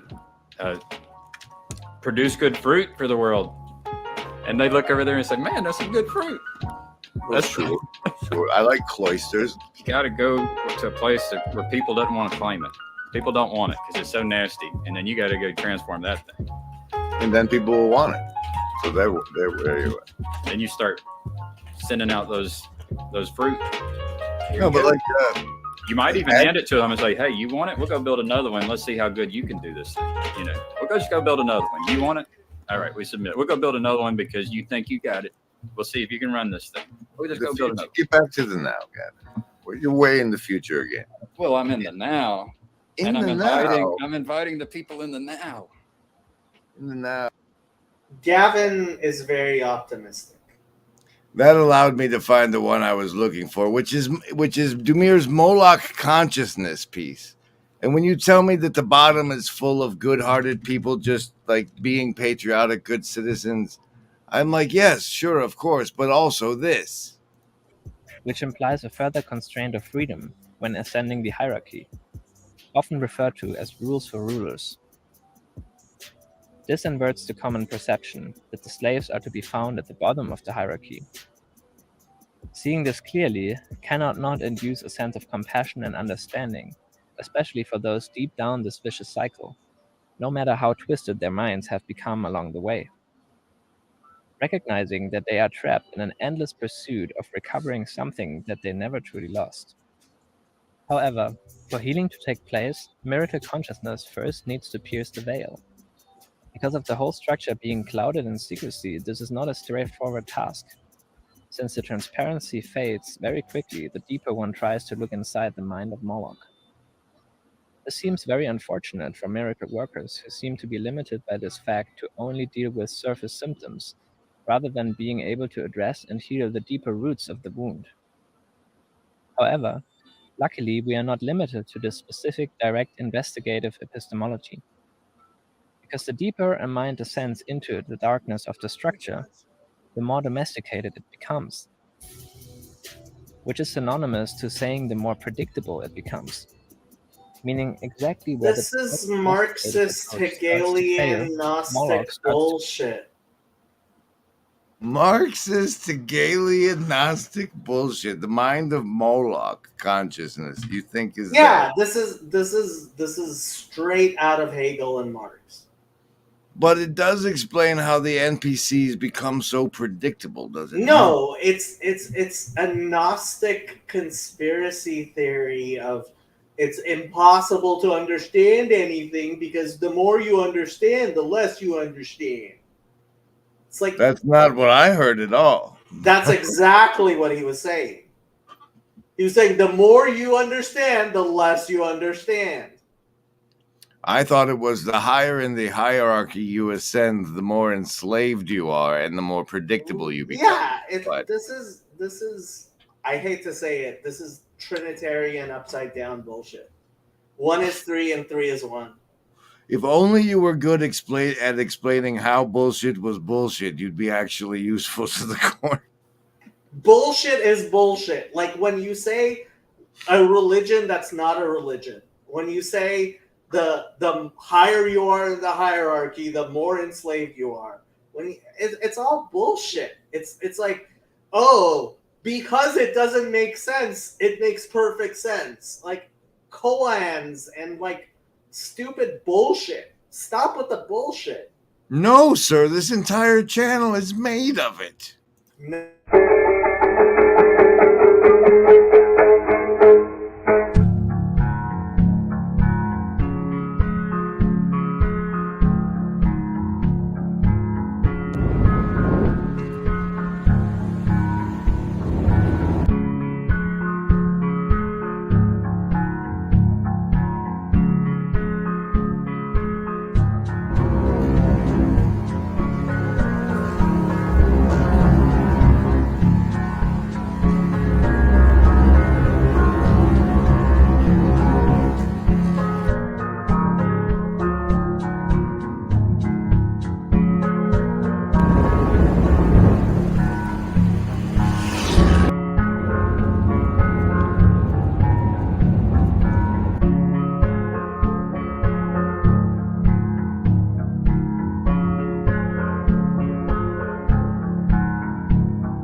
I think he means, or she means Ouroboros, not Cerberus.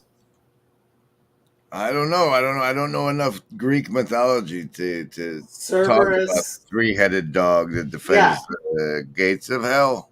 That's Cerberus. Ouroboros is the snake that eats itself.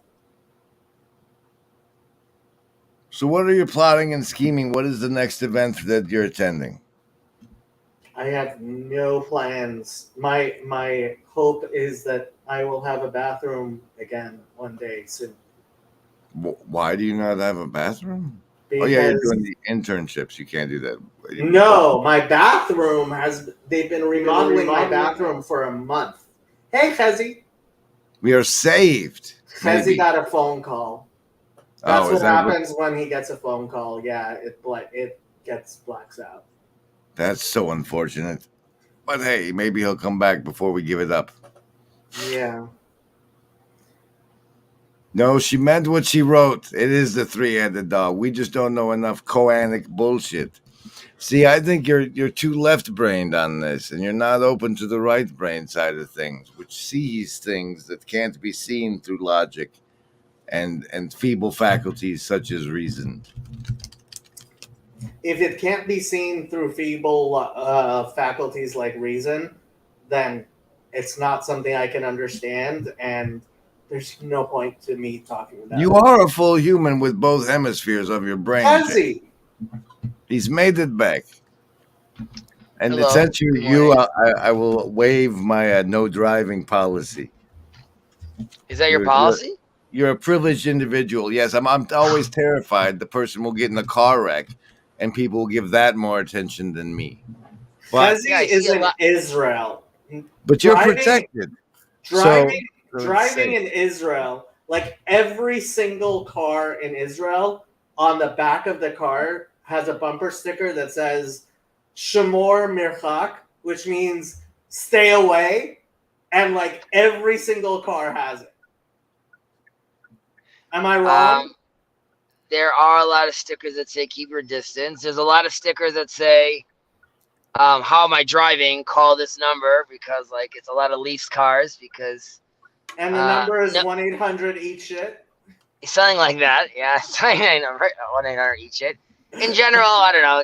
Driving in Israel, everyone's driving like 90s Transformers over here. There's like no car envy. There's no nice cars. It's just all go-go machines. So which bumper stickers do you have, Chezi? No. That's not steered toward bumper stickers. Hezi, it's an honor to see you again. I'm thrilled you're well. How are things, sir? Things are, generally speaking, going well. How am I doing? I'm like my people, so we're not doing awesome, but there is still a strong sense of unity and resolve in the country, so that's obviously good. I need an actual update because, like, the gore footage on my X feed has entirely stopped. And it's almost like it's passing through the Overton window. What's going on over there? So the last I heard was like there was no tunnel penetration, and there was bunches of bombs. No, we penetrated tunnels. We identified like over 500 of them. We've knocked some down this week. We've I don't know what's circulating in the globe, but in Israel, there's a lot of circulation of videos showing Hamas terrorists like shooting, RPGs from the entrance of the hospital. We found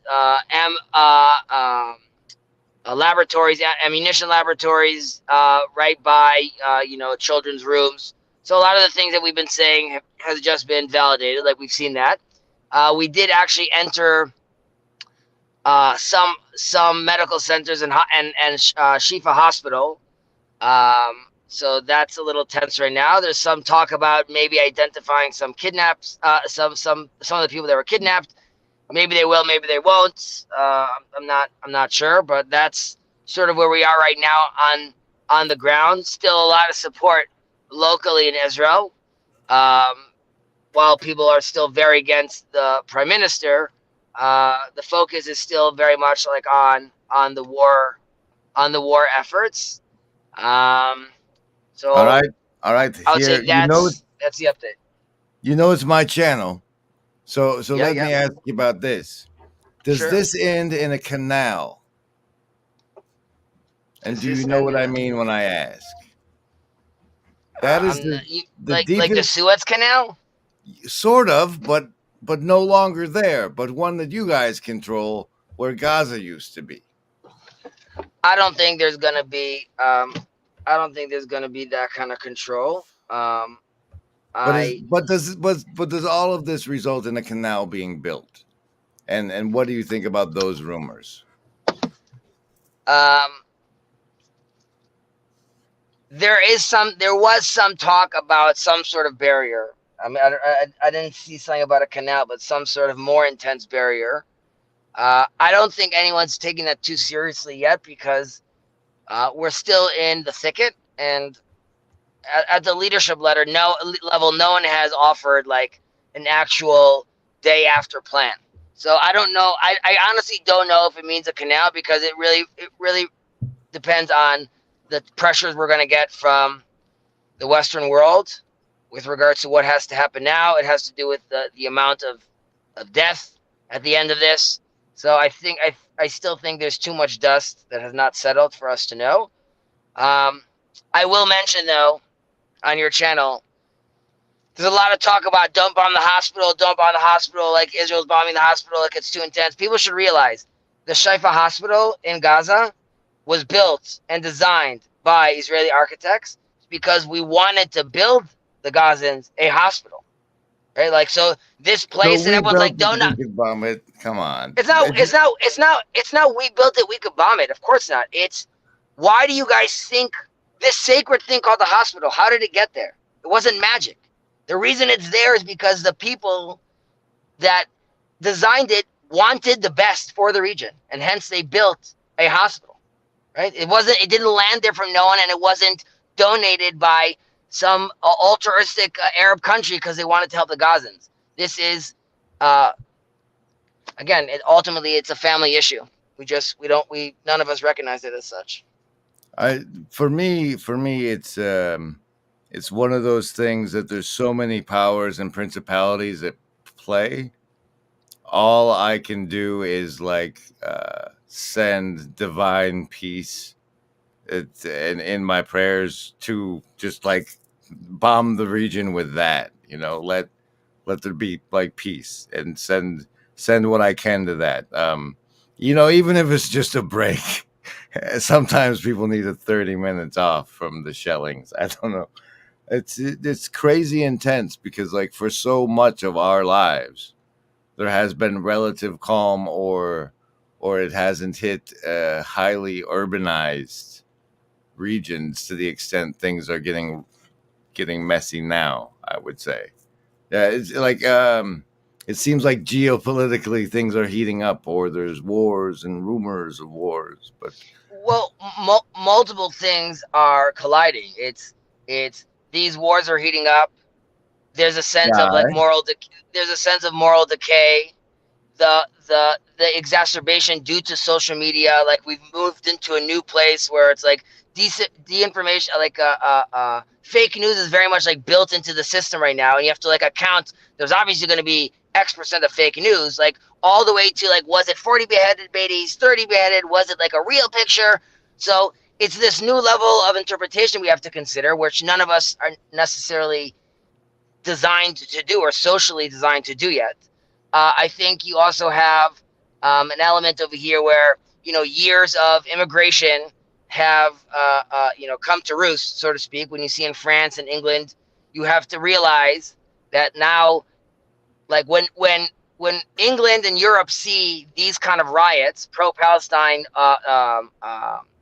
support protests, that is like a major wake-up call for them. Something that Douglas Murray was like talking about, like the strange death of Europe, that the land is changing, the face of the land is changing, the ideology of the land is changing, and the people at the levers of power are realizing how less and less control they have, basically. Well, now Rascal says it's really a religious war, and now I am not religiously trained by any sense of the imagination, but I understand that the problem with the Islamic faith is that it's jihadic. It's not a religious thing. It's not the religious Muslims. I disagree. Go on.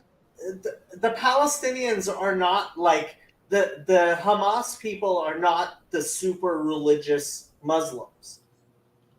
They're not. Oh, he got a call to save him from this nonsense. Zach says, you haven't even mentioned the earthquakes and volcanic activity in the last month. Not saying there's a correlation. Sorry, Jacob. Go ahead.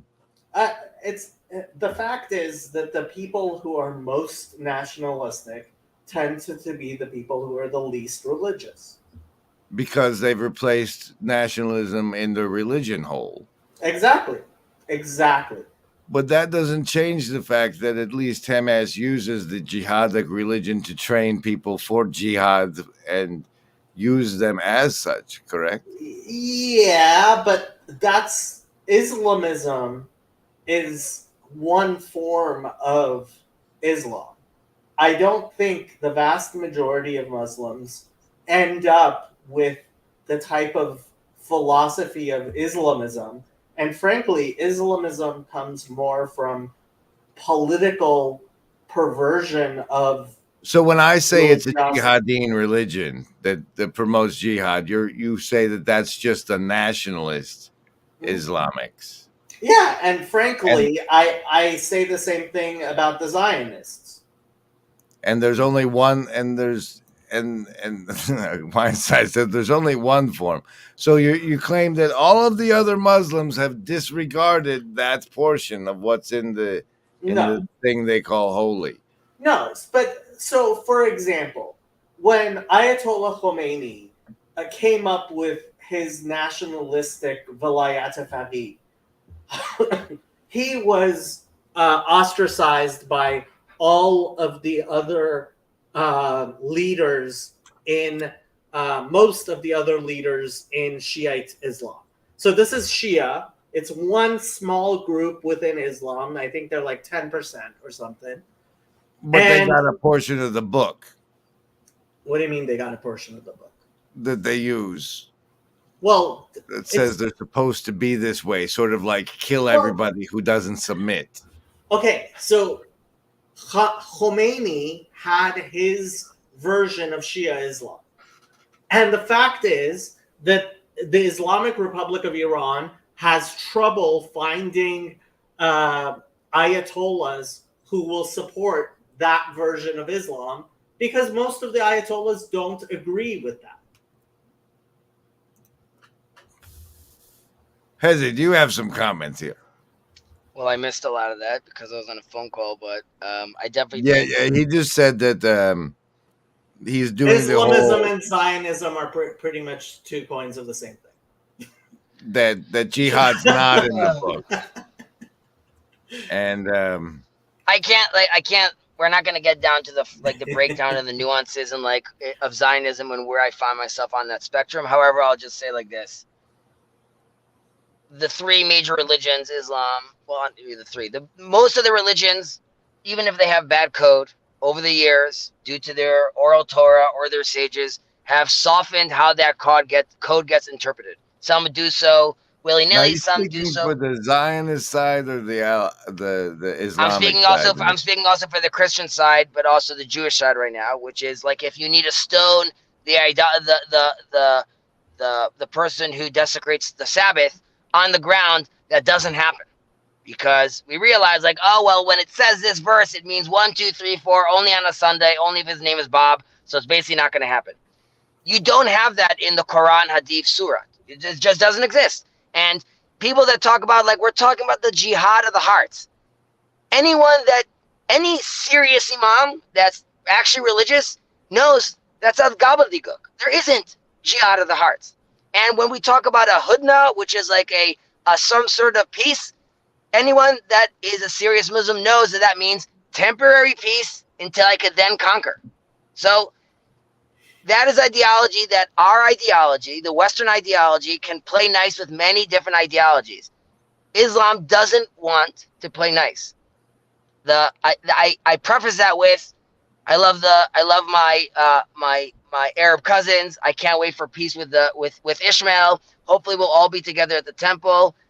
I don't mind having a Arab prime minister. It's totally fine having that in Israel. They're all welcome here. I don't mind having Arab employees. I love them. However, no more killy, right? So if someone steals, there's no chopping hands. And what you see, how intense it gets in a protest, like if you draw Muhammad, we're going to kill you.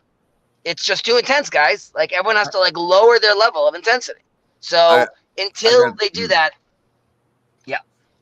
It's so one thing that concerns me is, as I'm interested in Christian revelations and whatever other ones I can have, is I understand that in the Quran, the closest thing to a book of Revelation they have suggests a time on the planet when basically Gaza gets bombed to shit. And are you familiar with the Quran enough to know if that's in there? It's been quoted to me as like all the world's hands will be against him section. We don't. The Quran is really short and cryptic, and I would be very surprised if there's something like that anywhere in it. I again, like Jacob, I'm not well versed enough to tell you off the bat that like, yes, I know what you're talking about, but it's very much unlike the Bible, which keeps on ripping into the Jews constantly. There's not much self-ripping going on in the Quran. More like there are the nations that were under the rule of Islam that will be under the rule of Islam again, and there are nations that have not yet been under the rule of Islam, but eventually we're going to catch them as well. They've also, they've spoken about how Islam twice in their history tried to conquer Europe and failed, and now they're just going to do that through the white man's political system and just take over it through numbers. And they talk about it very openly, and everyone's like, "Oh, those Muslims, they're." That's actually we can tie it into this little corner to the extent that it's still connected to what's left of the IDW, with the talk of Weinstein and Rubin being about this thing. Is like, does the First Amendment freedom of religion allow for murderous religions? And that's an issue that I think our ARC friends are going to be promoting. Personally, we have laws, we have a system built into our Constitution that allows us to update it, and I think we need a Fifth Amendment convention, but that's always been a hard sell. This is downstream, though, from, I use this, I've said this often, but so excuse me, people that heard this. You'll forgive me, people that heard this, but ultimately, this is all downstream from postmodernism and the fact that we've completely dismantled how we use words and concepts. And the example I go to is when you look at the dictionary today, the word literally also means now figuratively, right? Because we just completely destroyed that word. And that's true about good and evil, mother, father, boy, girl. So you have a state where like we've been. Whoa. Oh, I just had a potential insight.